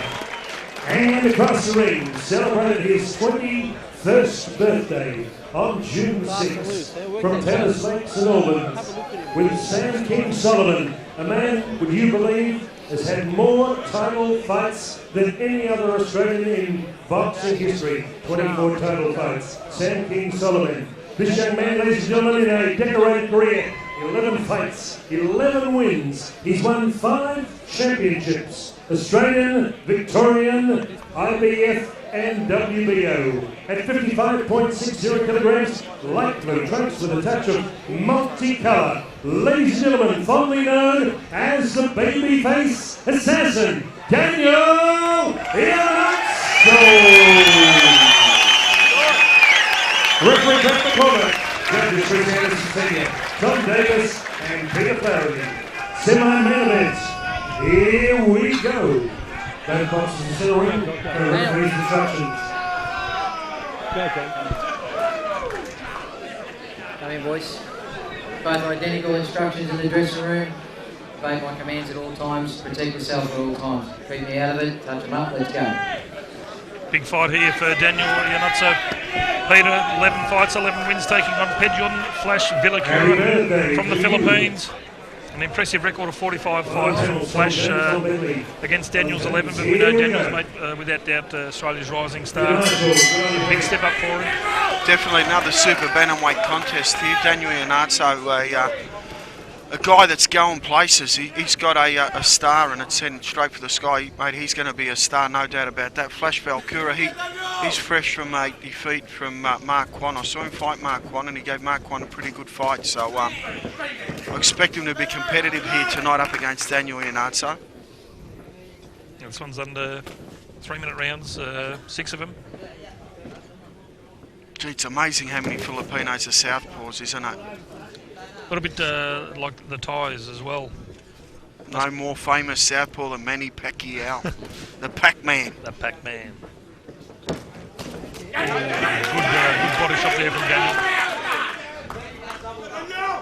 Flash Villacura, as we mentioned before, 45 fights and experienced Filipino fighter. He's you know, he brings a lot of game to this contest, and you know, Danny, as we keep saying, Danny's got a lot of more than just potential. He's now one of the rising stars of boxing, so we expect Danny to win this fight. Well, obviously with Flash Villacura... Good body rip there, sorry John, good body rip there from Flash.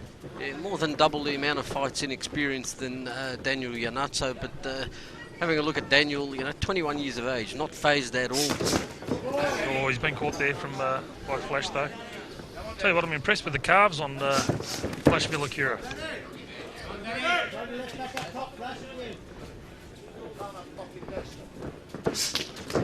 Flash has caught Daniel a couple of times in this first round. Yeah, look. Danny's father's a co-promoter of the event too, Peter Iannazzo, and he's done a great job here with Brian Armatruda and Barry Michaels. It's a credit that they put to show, and it must be a lot of pressure for Peter Iannazzo watching his son fight as well as promote. Yeah, it's a tough job, mate. Promoting's a tough job at the best of times, but as you said, been a sensational night tonight for Victorian International Boxing. The crowd just very, very quiet. The crowd just sitting back, just watching in awe of both these two fighters.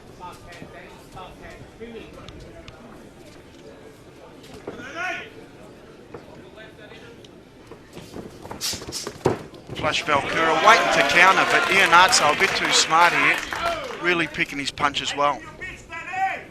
Cagey campaigner, Flash Valkyra from Cebu, Philippines. As we keep mentioning, that super bantamweight division, it's jam-packed full of talent.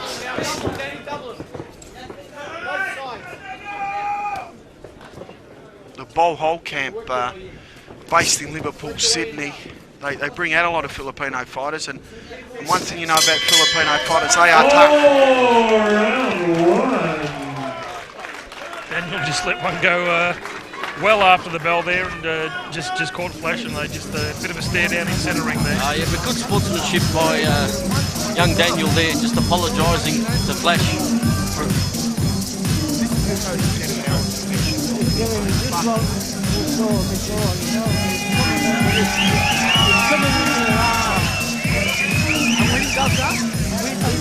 Tom Jones in the crowd. Tom Jones in the crowd.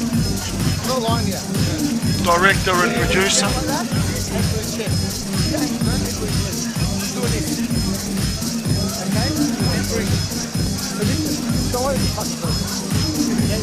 Howard. Mr. Jones in the crowd. Seconds out. Round two. With David Dake. Top promoter David Dake.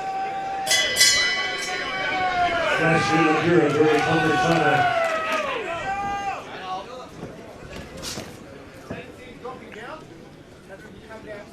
So round two, and Daniel just looking very composed. Sam Solomon, contender fame, and fought Mundine twice in the corner with Pretty Boy George. Got to give you a bit of confidence, doesn't it? Yeah, and one of my favourite fighters also there in the corner, Heath Ellis. Heath, the Heat Ellis, he's fighting for an IBO Junior World title up against Katache on July 24. That's going to be a good fight. On a Peter Maniata's promotion at Malvern Town Hall.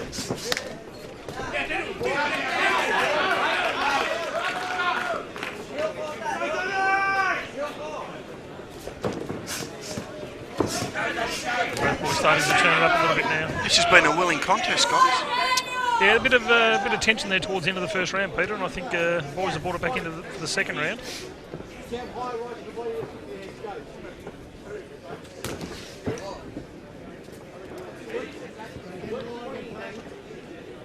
Daniel not phased at all by the experience difference. He's a big super bantamweight, Daniel, isn't he? Yeah, very tall.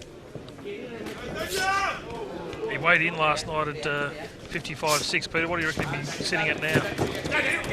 I think he would have put on 3 or 4 kilo. He's looking to unload now, but Flash is countering back. I'll tell you what, mate, as you said, there's no love lost in this one. No, definitely no love lost. Flash Valkyra, he comes from the hotbed of super bantamweight, so there's a stack of them in the Philippines, and he would have, he would have fought. He has fought a lot of good fighters. So look, Danny's got to pay him the respect that you must give an experienced, seasoned opponent like Flash Valkyra.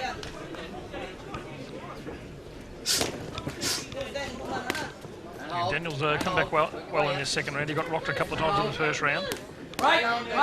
Flash just hanging on there.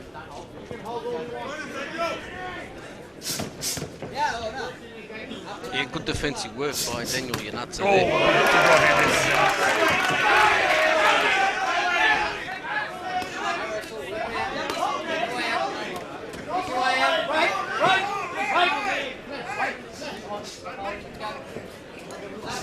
Flash was just hanging on there just to suck a little bit back in because Daniel caught him flush there. He's already been the Australian Super Bantamweight champion, Daniel Iannazzo, and also the IBF Super Bantam Pan Pac champion. So he's already got a couple of titles in the bank, and he's just turned 21. So Yeah, massive right hook there by Daniel, just caught Flash. Round 2! Speaks volumes on the chin. Speaks volumes for his record and his skill level, and he's graced himself with those titles in his early years. Iannazzo, United Firefighters Union, the President of the Australian Firefighters Union. Sonia Peter, thank you for making a nice secretary of your mighty job. Peter Marshall, Secretary of the United Firefighters Union and President of the Australian Firefighters Union. Good evening to you tonight. Thank you, Connie Alexander, on behalf of Peter Marshall and his team. Great work saving Victorian, saving lives, saving animals, saving property. Renata Simone, Benedict, Flash, Chilakura, working the blue corner for the Philippines, and our own Daniel Iannazzo. Perfect 11, seconds out. Thank you, Chris. Round 3 coming up. Come on!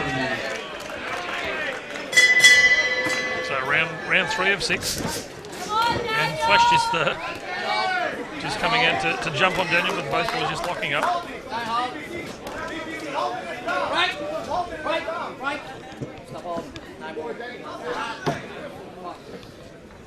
Sam Solomon just instructing here that He was even instructing the referee there. he was, but you're doing it beautifully, Danny. Just keep doing what you're doing. Oh, good uppercut there from Daniel, so separating.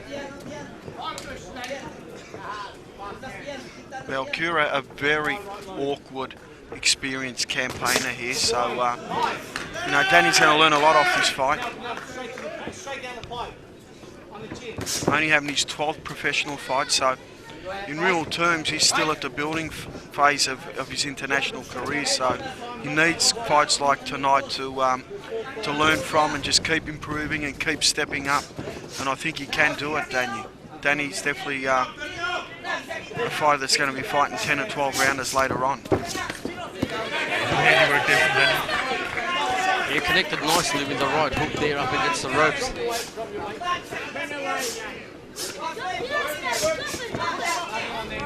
Similar technique to Roel Mungan. Flash just keeps dropping his head and dropping his body all the time, and just seems happy to walk in with his head down.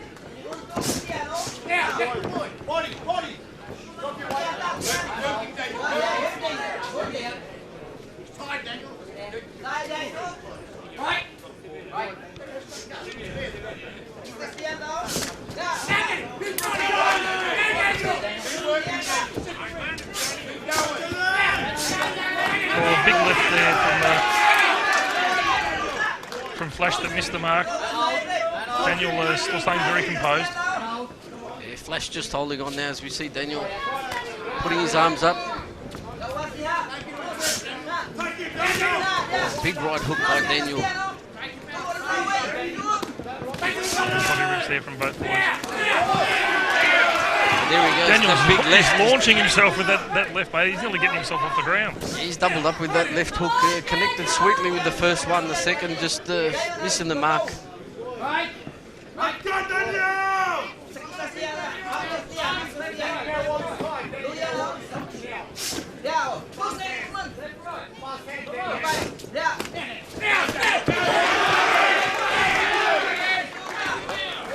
Flash just using his experience there and just holding Daniel's hand in there.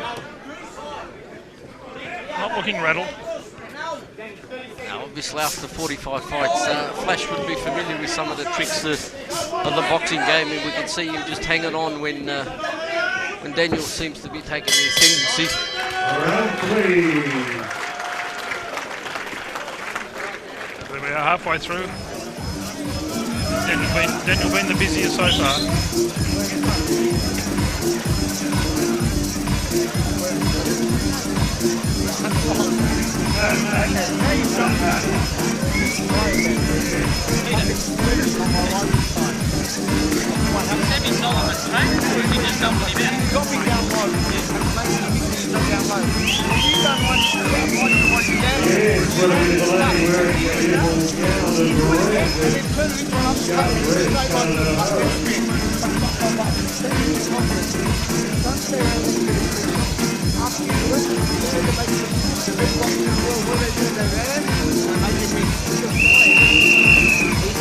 Seconds out to round 4.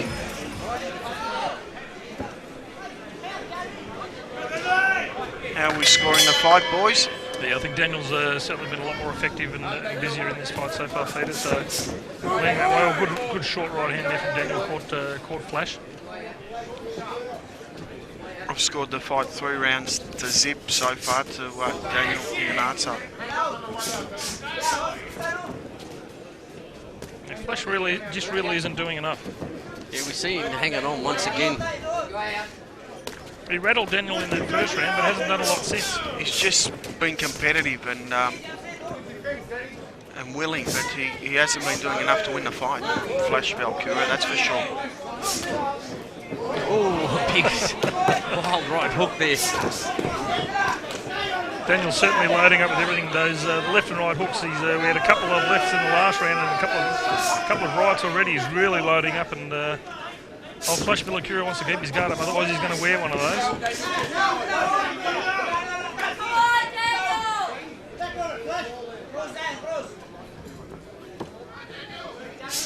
Daniel Iannazzo's very close with the Ellis camp, and gee, they are best mates and sparring partners, and it's good to see, you know, 2 guys at the same age, both aiming for the stars together. It makes the journey a lot more pleasurable. Yeah, a lot of talent at that age. We're already accumulating, you know, a good fight record and taking on, as we see at the moment in centre ring, stepping up, taking on more experienced opponents. But it really is the future of Victorian boxing. Both boys, Heath Ellis is 20 years of age and Daniel Iannazzo just turned 21. So there's probably a decade there of good quality boxing in front of both boys. You've got to wonder how good these young guys are going to be in 10 years' time. And Daniel really looking like he's enjoying himself in centre ring as well, so not looking phased at all by the experience.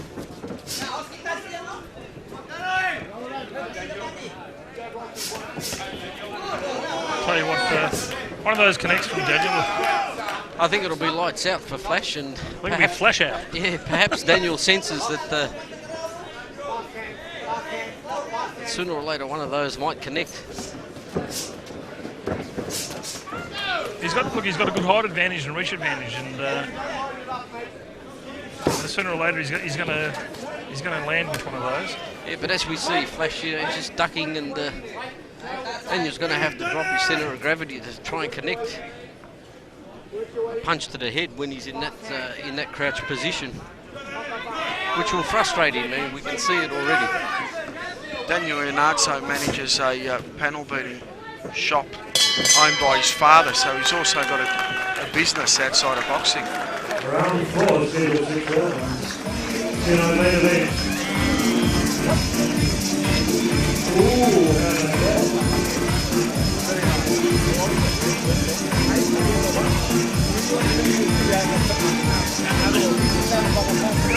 Big Church coming out July 4th, Julian Holmes in London. Barry Michael will be at the Big Show on July 4th. Then on July 16th, at the Northern Panel that is acclimated. Coming out of boxing, Targeting Bell, Class 1. Then on July 24th, Peter Maniaz at Hollywood City Hall. George London, Lisa Heelan is working the corner. Lisa Heelan, IBF July 24th. Taking Chris seconds out, round 5. Penultimate round, scheduled 6 rounds. Come on, let's raise the roof. Friday night fight. Second last bout. Well underway. So 2 rounds left, and at this stage we've all got Daniel ahead on the scorecards.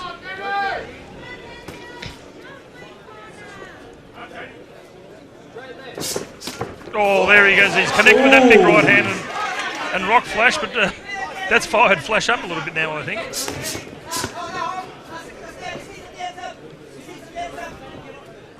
Flash has got that, looks a little bit angry at the moment, Johnny. Well, I'm glad to see that it's actually fired him up a bit more, but Daniel was letting go with those right hooks, and it's good to see one connect cleanly like that. It's a tough boy though, Flash, to take a big punch. Flash wore it flush, but he's still walking forward.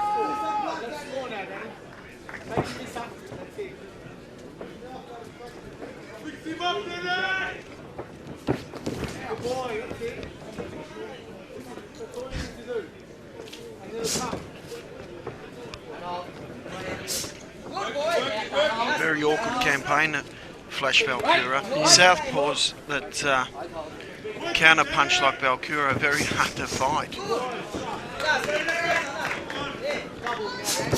I think Daniel just wore one there, and he's just backing off a bit. On the front move now here, Valkyra. I think he sniffs that he needs a knockout to win this fight, and that's the only way he can win the fight. He's dropped a couple into the midsection of Daniel. I think Daniel's just feeling those a little bit.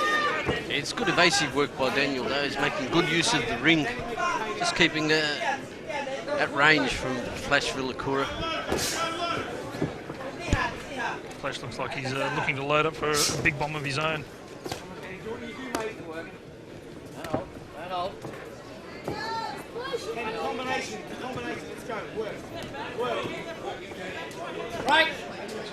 Just a bit messy the way Flash is just hanging on there. I'm not sure what he's, he's not fighting like he wants to win this.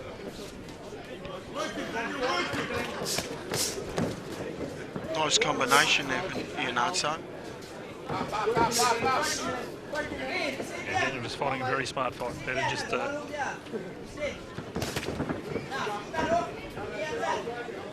starting to play a little bit with Flash as well, just fighting out of southpaw and had his hands down.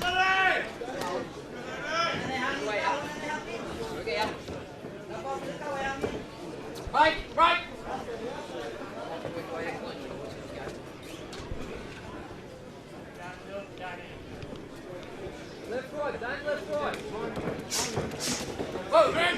Short right hand there landed by Iannazzo.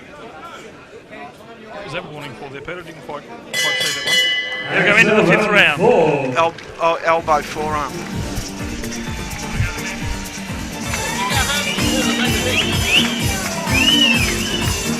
I think they just came to it. Yes, the beautiful lady in line green. They just came to it.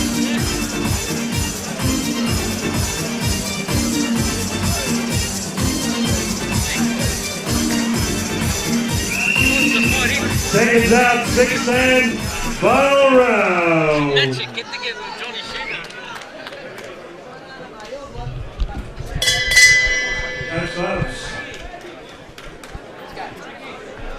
Final round here. Daniel Iannazzo up against Flash Valkyra from Cebu, Philippines. Daniel Iannazzo, in my opinion, has won the first 5 rounds. Boxed very well up against an awkward, cagey campaigner. He'll come away with a lot after this fight. He'll, he's seems to have stepped up nicely here, Iannazzo.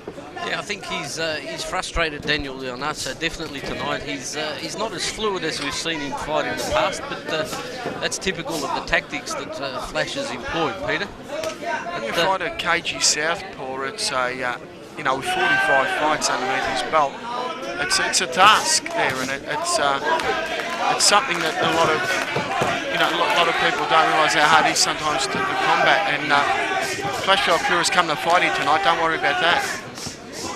Having some good moments here, Valkyra. He's put together a nice few punch combos there, but Daniel doesn't look phased at all. He's just got his composure there in centre ring.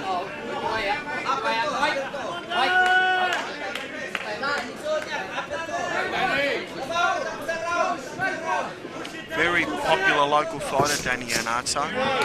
Lands a short right hand there on Valkyra.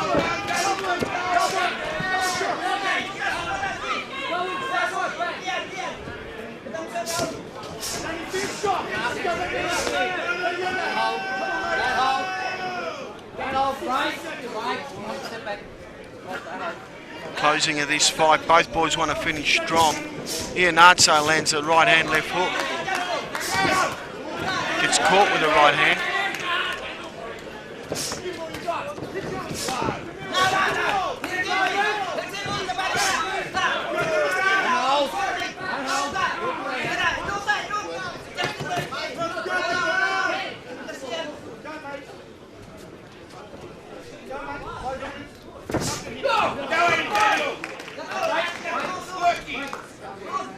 Interesting, Peter, that from my view, Flash did most of the holding in the first 5 rounds, and obviously Danny now senses that he might have this one in the bag. He's just hanging on to Flash. It's all a learning curve, as we keep saying. It's it's Danny's 12th fight, and he's only 21 years of age. There's a lot of improvement because he didn't have a big amateur background. Daniel, I think he only had a dozen amateur fights by memory, and he's had under 25 fights in his whole life. So at 21 years of age, there's plenty of scope there for improvement because he's just going to develop into a very good fighter.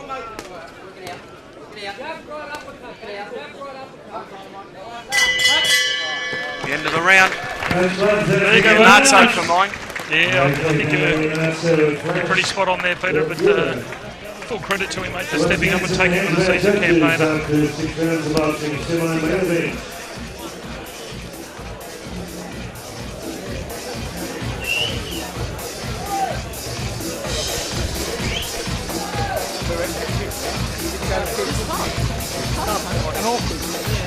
This shit. The timing, mate.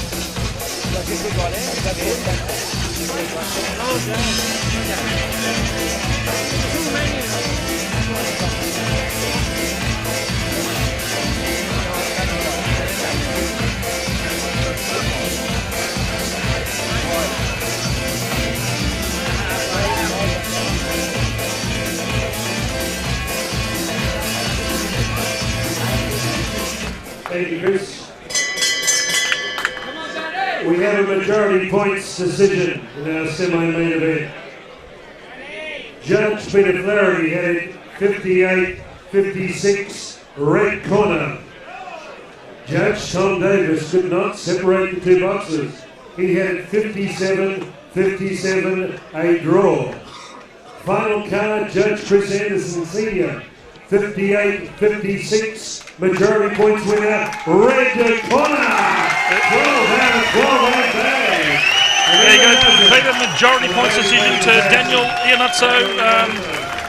Majority points, one judge had it a draw. I couldn't see the draw there, mate, but at the end of the day, it's another sensational win to Daniel Iannazzo. It's a win from Daniel. Yeah, pretty impressive fight record now. That's 13 fights for 13 wins for the babyface assassin. This is a tough opponent for you. You see him in action at Sunshine and you made it work all the way. Very good. Out of the 12 fights, we probably the strongest, fittest, and went well, real well. He knows his way around the ring. Very experienced opponent. I want to thank everyone for coming, all the boys, everyone. I want to thank Detour Cafe, seeing in frame. Thanks for the support. My father, Peter, doing a good job. Peter Senior, Sam Solomon, great trainers and doing everything for me. My brother and all the rest of you, thanks for coming and thanks for everyone.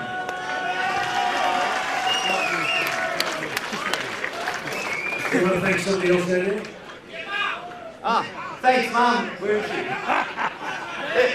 She's up. Thanks, Mum. There she is. Thank you. Get off the phone. Julia, thank you, Julia. I want to talk to Sam Solomon too. What a great Australian representative, Sam Solomon. I want to thank also, they're supporting me all the way and they're putting me on a lot of shows. Brian and Barry, they've put me on the most so far in 1 year. Doing a great job and they're supporting me all the way and I want to thank them a lot and it's well appreciated. Well done, Daniel. Okay, well done. Sam, you're a versatile man. boxer, our trainer, and you've got a good, great prospect unbeaten.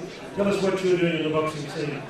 He's my first and only fighter. I only want to train one fighter, making the world champion, and concentrate on concentrate on Daniel making the best that I can be. Now, I've got a pencil in, or I haven't, but July 30, maybe not necessarily a comeback, but you're going to be fighting again? Yeah, July 30th for the IBO World Title Eliminator. The winner gets a crack at Mundine again, so this time it'll be a middleweight. So he's never fought me in my weight division before. We've tried that. Now he's going to get a taste of the middleweight fighter. So most definitely chop him up at that weight. There you are, on a Brian Amateur Barry Michaels show, coming up July 30. Sam, you've been out of action for a while, but you're ready to go again. Yeah, mate, Daniel Ianazo, one of the trickiest boxers I've ever seen. I've mucked around sparring with him, and hard to land a glove on the kid. So as you saw his fight, he was awkward, he was all over the place. He made any fight look bad, and Daniel was still able to pick his mark. So got a future champion here. Good on you. Sam Solomon, Daniel Ianazo. In our semi-main event. We're coming back with our main event on a big night of boxing, having got a great night of entertainment, domestic, international. Coming back with our championship, Victorian Championship fight. It's next, bout number 8.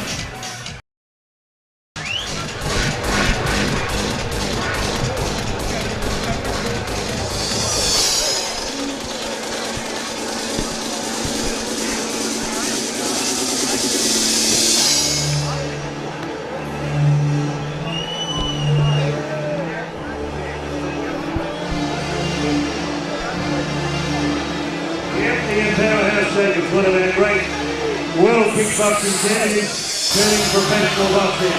Ian the Powerhouse Stadium. Thank you, Rob, for that information.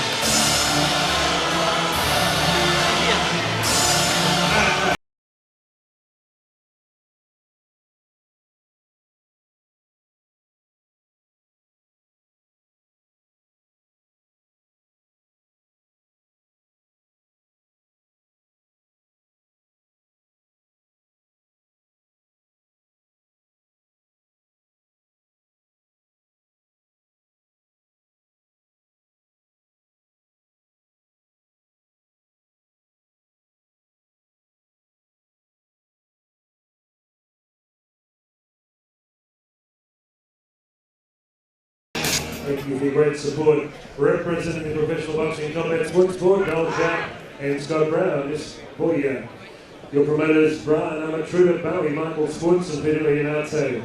Ladies and gentlemen at Moonee Valley Racecourse, you've got the best ringside seats in the house. Are you ready to rock? Are you ready to box? We talk that talk, but can you walk that walk? She will. She still. And now it's time to face the music. You've seen the rest. Now let's get ready for Brian Amateur's best. Power to the people of Melbourne. Here we go, main event time. 8 rounds of boxing for the Vacant Victorian Super Welterweight Championship. Introducing first in the blue corner, Dino Mahol, joined by Rob Lagua and Roy Kid Allen. Ladies and gentlemen, from the Philippines, 23 fights, 6 wins, 1 draw, 3 inside the distance. Don't be fooled, he's met some of the best boxers in Australasia. At 67.60 kilograms, wearing red trunks with a touch of white. Would you welcome, ladies and gentlemen, challenger number 1, Yolan Sanisia.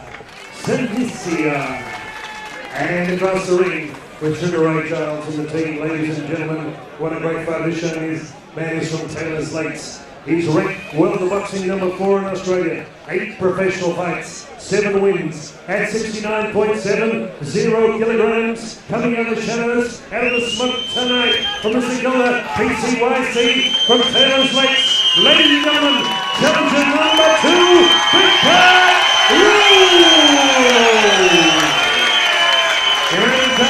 That's the big man for Big Dog. World Championship referee, Malcolm Muller. Judges at ringside are Chris Anderson Sr., Brett McCormick, and Peter Flaherty. Let's get it on. It's showtime at Moonee Valley. It's all yours, Malcolm. Hit me with your best shot. Okay, gentlemen, welcome to centering. Good luck to both the fighters. Prepare this man win. Shake hands now, come on, fight in the bed. Good luck. Peter, the Victorian Super Welterweight title on the line. Pat Rulo taking on Yerlan Sanitsia from fighting in New South Wales, living in the Philippines.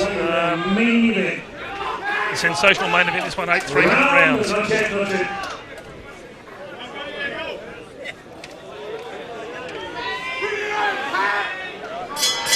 John Fergus, Peter Maniatis and John Fergus, your commentators.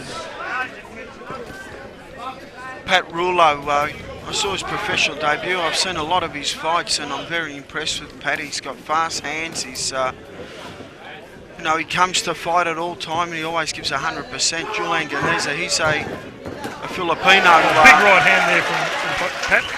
Yeah, he's connected nice and early with the clean right hand, and Pat's just slapping the side of his cheek saying, well, Yerlan saying, yeah, give me a few more of those if you've got them. But the significant height and reach advantage to Pat Rulo also, Peter. Oh, look, I think this fight will go 4 or 5 rounds. I'm tipping Rulo to stop him and win the vacant Victorian Super Welterweight title. Yeah, Pat's got an impressive professional record of 8 fights and 7 wins and a good amateur record of 17-5. His only loss was to Tui Lavini, and that was for the Australian junior middleweight title, and he was boxing well. He just ran into a straight left. Lavini turned from orthodox to southpaw, and Pat's just dropped down low and just a great body shot there to Yerlan, and Yerlan is just calling him on. But I think he's feeling those shots. Oh, there's a lot of power in that punch. We could hear the sound echo over our commentary position, and then Pat quickly follows up with another one to the same spot. Yeah, very well put together fighter. Pat, good, as you said, Peter, he's got very good hands, very quick hands. Very fast hand combinations, Peter. yes, but Ganiza walks forward. He's a tough Filipino, and he comes to fight. And Julian has had a lot of experience. He's been in with some good fighters, and you know, I'm expecting Julian to give Rulo a fight here tonight. Pat just threw everything into one of those big shots there and nearly lost his feet. Or big swinging right hand there from Yerlan. Well, Yerlan there starting to turn up the heat a little bit on Pat.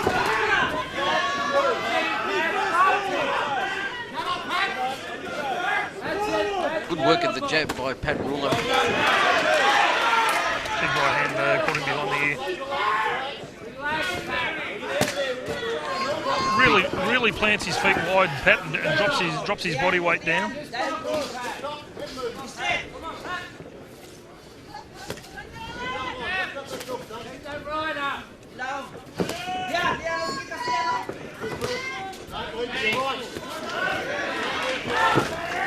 Tell you what, these boys are putting absolutely everything behind it in this first round, Peter. Definitely are. Pat Rulo looking a bigger man though. Looks a division bigger to me. Yeah, well, he's weighed in 2 kilos heavier than Yerlan, but as you said, he just looks a lot bigger. Oh, terrific use of the jab, left jab there by Pat Rulo. Putting his combinations together, so fast and powerful.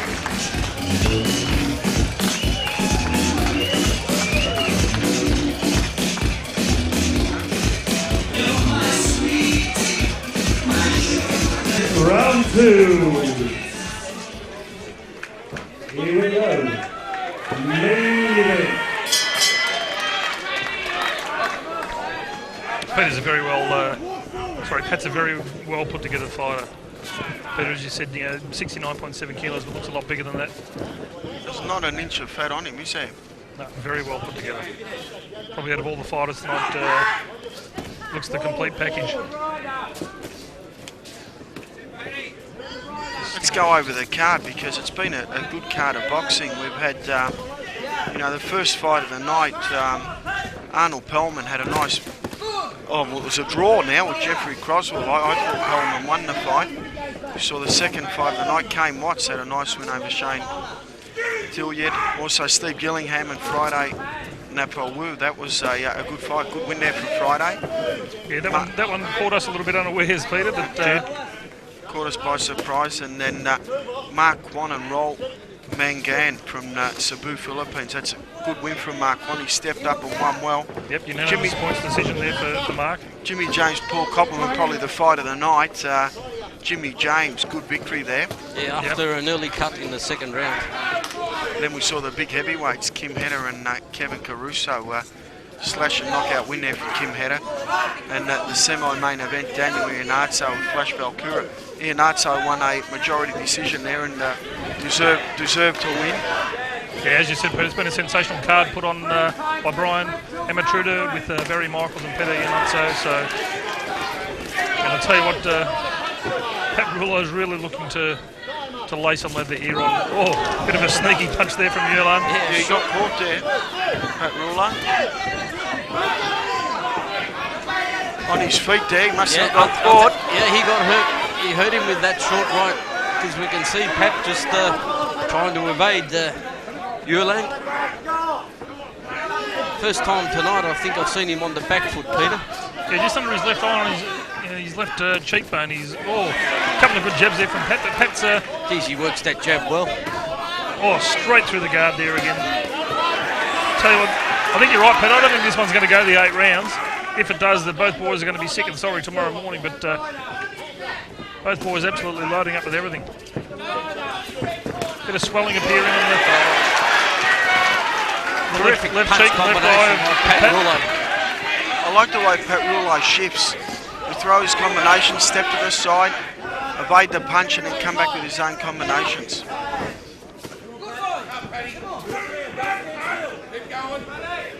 Good footwork from Pat Rouleau. Yeah, nice body rig doubling up on the punch there. Once again, working the short rips to the body. Trying to work his ankles. Yulan just gives a bit of a stare there at Pat at the end of the second round. I tell you what, both these boys are absolutely loading up with every shot. Come on, let's get involved in this one. So round 3 of 8. Yulan's just come out on the front foot. Pat just using his reach to his advantage, just sticking that left jab out all the time. Big right hand. Nice right hand in landed by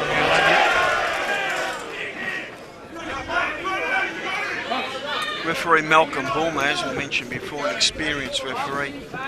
Refereed Manny Pacquiao's first ever world title fight up against Changchai way back in 1999, so a decade ago. A young Pac-Man wins his first world title flyweight. Not bad to have on your CV as well, is it? No.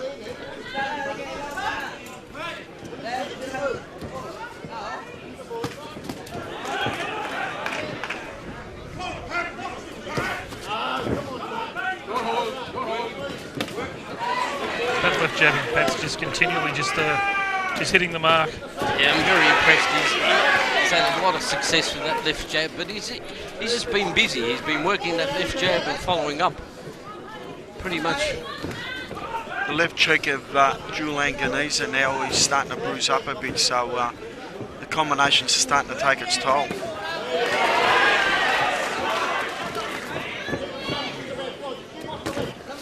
Oh, that left is just getting through from Paddy's very good handiwork. Ganiza's starting to slow down now, and Rouleau's starting to assert some authority on this contest.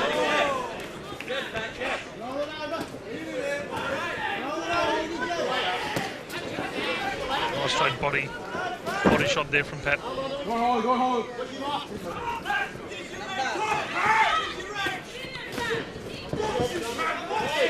Keep him up. I think Rouleau just looking at Malcolm Bulmer as if to say he might have copped one as they were locked up there. Might have copped one in the jaw as Yulan was coming up with his head. Very wide guard now on Yulan, just leaving that target wide open for Pat to get right through the middle. Good left there.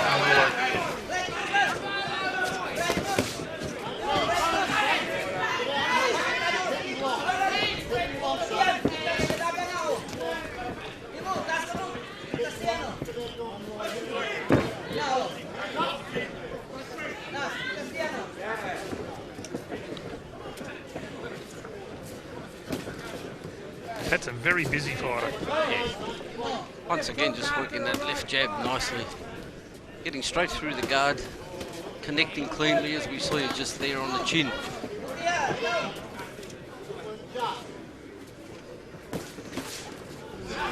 Just rocked Erland's head back there. Erland just walking back into the corner, just looking a little bit disconsolate at the moment.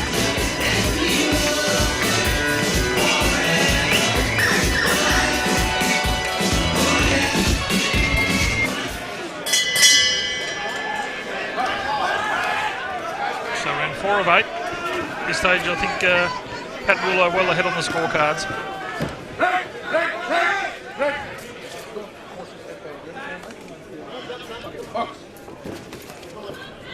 Roll right hand there from Sinisa.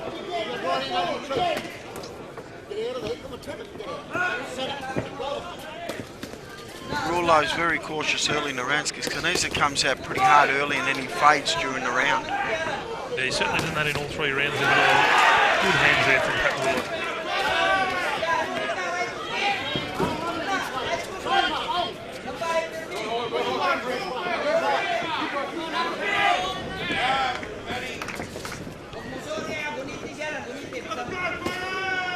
There's that left jab again.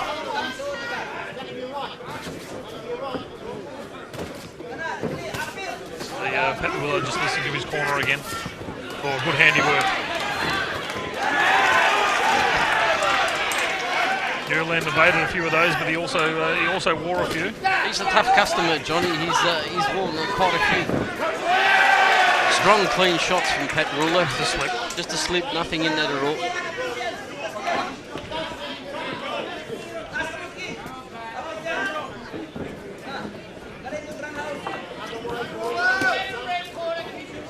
Langaniza with the red shorts, and the whole team on the side of the shorts on the piping, and Pat Rouleau all black.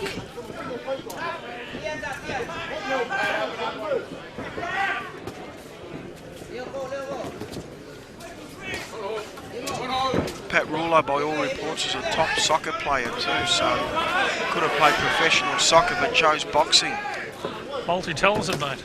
Oh, good straight left there from Pat Rouleau.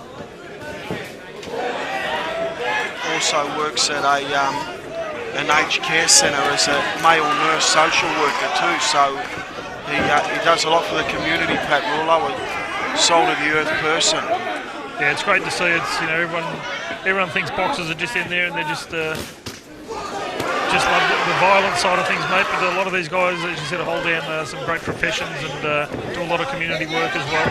Well, as you mentioned in the previous fight, Peter, that Danny Iannazzo at 21 years of age is the manager of a panel shop and doing a great job.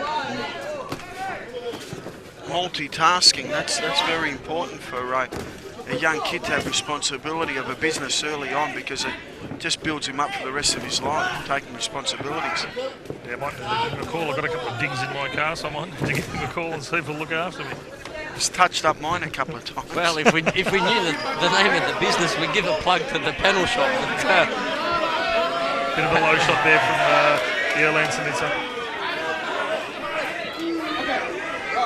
And speaking of plugs, don't forget the KO Boxing Show, Tuesday nights, 10:30 p.m. on Channel 31.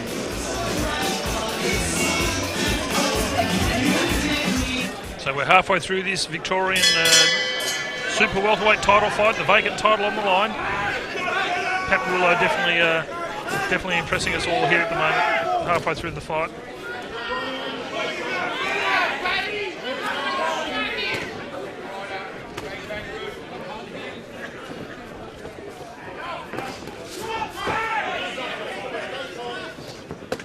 Oh, low shot there from... Huge uppercut, right uppercut from Pat Rouleau. I think Pat Rouleau might have been cut. No, he's not, but he's grabbing his left eye. Well, he copped a low shot straight to the groin there, but I don't think it phased him. Malcolm Bullen has taken a point off Erland for that.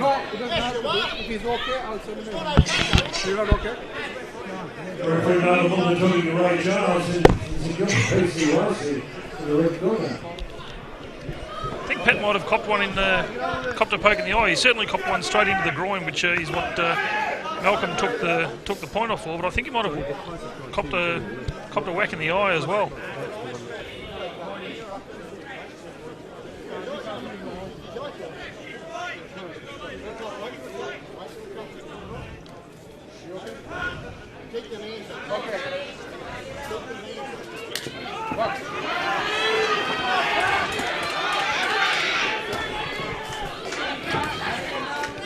Might fire Pat up a little bit now. He's certainly well ahead on the scorecards now.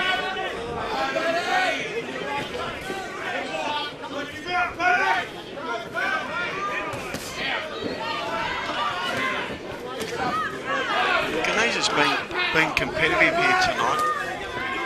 I know Rulo's won every round. He has been competitive and given a good account of himself.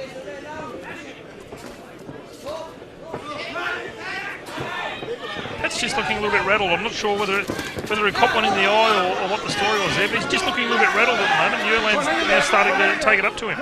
Yeah, potentially a head clash there, Johnny. It's a bit hard to see from our commentary position, but since that break, he's still looking a little bit...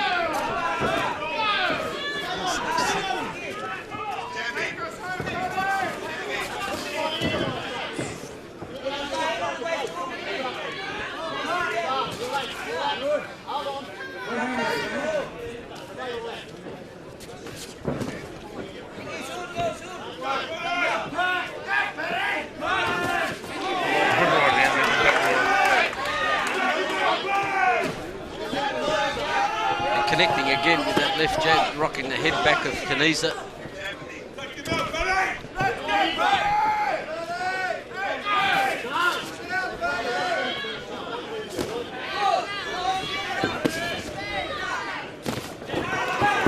Good left, counter left there from Uerland. Sinisa just rocked Pat as well. Pat is still very light on his feet though. This whole fight has just been superior fitness and conditioning. Fair bit of swelling appearing under the left eye though, Pat Rulo.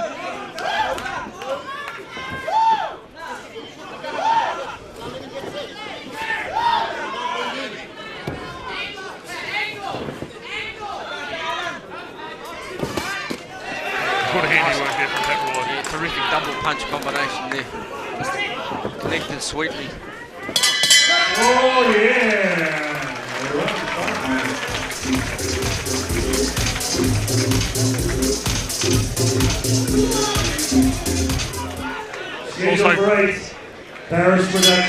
Also got to give a big rep to the whole production team here tonight. The ring girls are sensational, and the podium dances we have in between the rounds are also putting on a great show for all of us here. Round 6 here, and for the vacant Victorian Junior Middleweight title, I've got Pat Rulo in a shutout, winning all around. Got him 5 zips so far. Oh, without doubt, and certainly well ahead on the cards as well with that point taken off Uerland in that last round.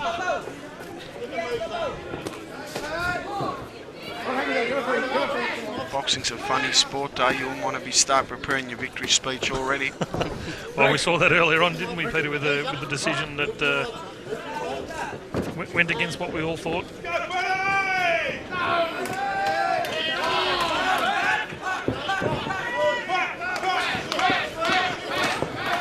Good straight left there from Pat Rulo. I'd like to see Rulo go more on the offense here. I think he's got Caneza beat. I'd like to see him try and take him out. Because if he's going to step up in that junior middleweight division, there's a lot of hot fighters. He's got to take blokes like Caneza out. Oh, as I say, that Caneza having some good moments here, landed a right hand. Yeah, you talk about that victory speech, Peter. It's Uerland Caneza's really stepped it up in this round. Had Pat Rulo wobbled there for a few seconds. I was about to say, asked the question whether you felt that Caneza had the power to knock out Pat Rulo, and he connects sweetly with a strong right hand. But Pat doesn't look too phased at the moment. He's got his composure and stringing together the fast combinations again, working the jab. Yeah, he's starting to open up now and really take it up to Uerland Sinisa. But you're right, Peter. I think the crowd would love to see a knockout.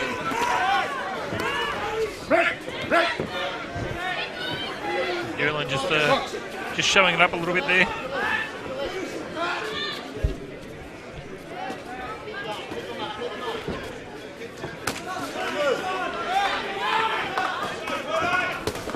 Ganiza continued to duck his head. But Pat working the body. He's just not firing back, Yerlan Sanita. He's just letting Pat Rouleau do what he wants to him at this stage. It's just picking his shots as well at the moment here. Ganiza's just covering up and looking for a moment where he can strike back. He knows he hasn't got the firepower to go with Pat Rouleau, so he's just trying to pick his moments. And Rouleau's just been so active that he hasn't had many moments to pick. Yeah, he's just been relentless with his scoring, Pat Rouleau, but as Peter agreed with you, and Yerlan's a little bit rocked here at this stage. But as you said, he's just sitting back, he's taking absolutely everything Pat Rouleau's throwing at him, and just hoping he's going to land one. And let's go with the big bomb, just missing the mark, does Yerlan, but Pat Rouleau here fighting back. Tough boy. Yerlan Sanita, very tough boy.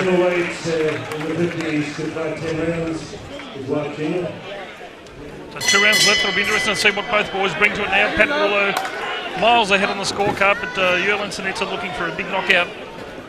It's the only way he's going to win this at this stage. Good straight left there from Pat Rouleau again.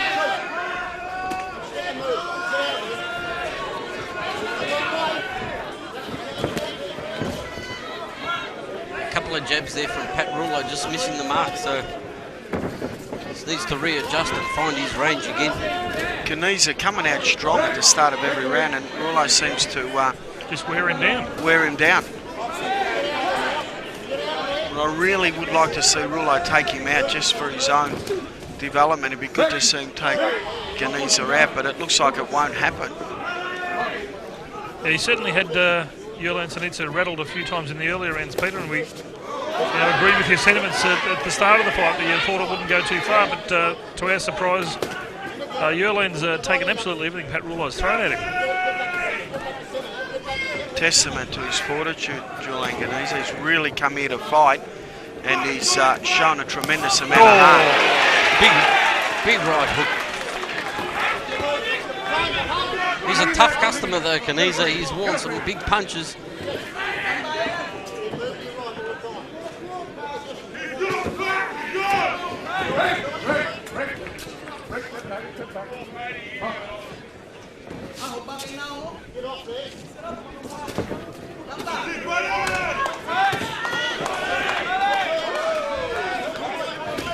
Oh, a couple of good combinations there from Yerlan.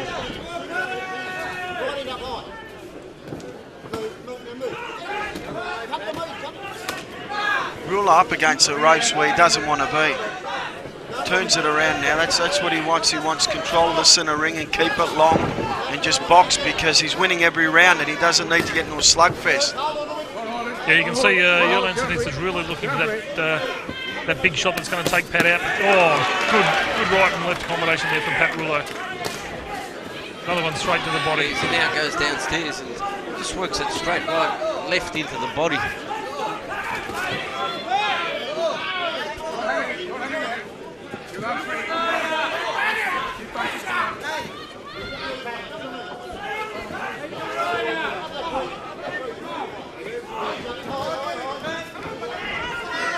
Good evasive work there from Pat Rouleau.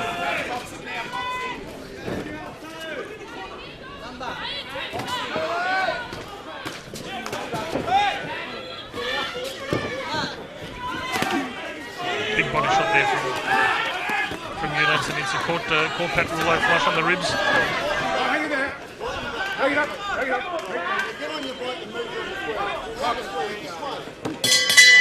There you go, into the 7th round. 1 round to go.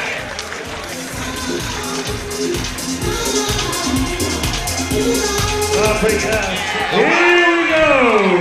So here we go, the Victorian Super Welterweight title, 8th and final round. The vacant Victorian Super Welterweight title. The winner here gets to put that Victorian title around his waist. And at the moment, I see it around Pat Rouleau's waist. Yeah, I don't think, unless we get a KO here, I don't think it's going to be heading back with Yerlan Sanita. Pat Rouleau's, look, he's boxed well here tonight, and he's, you know, I don't think it's been his best performance, and he's shown good punches and a good kidder punch, but he's been hit a couple of times, and I really thought he was going to take Ganiza out early in this fight. It's a testament to his fitness too, Peter. He's kept up a very high work rate. He's still dancing around the ring on the balls of his feet, using the ring to good effect. Yeah, just got to agree with you, John. Just well, he hasn't slowed his pace at all. Yeah, no, superb athlete. Just his conditioning is just sensational. Ganiza here, he's been resilient, he's been durable, and he's been tough here tonight. Pat's just looking to keep out of the range now of Yulan Sanitsia. Realising he's got this one in the bag, so he's just got to play it safe. Yeah, the last thing he'd want to do is get hit by a lucky punch. So there's a bit of good tactics from Pat Rulo. I think Ganiza's got the firepower left now to do any damage. Pat Rulo being the bigger man, and the old saying is in football, and it's in any sport, big men still stay big and the smaller men just get smaller.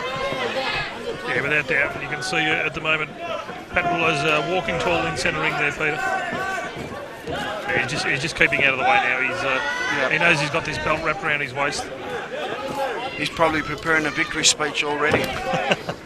Do I thank Mum, Dad, or do I thank Mum or Dad first? But well deserved.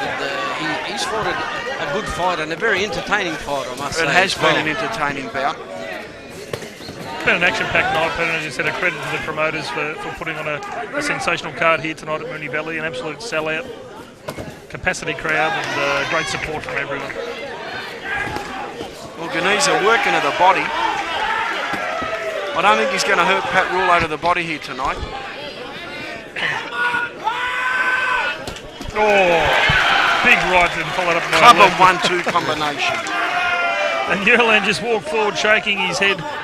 He's taken absolutely everything Pat Rulo's thrown at him tonight and more. Everything bar the kitchen sink here at Moonee Valley Racetrack.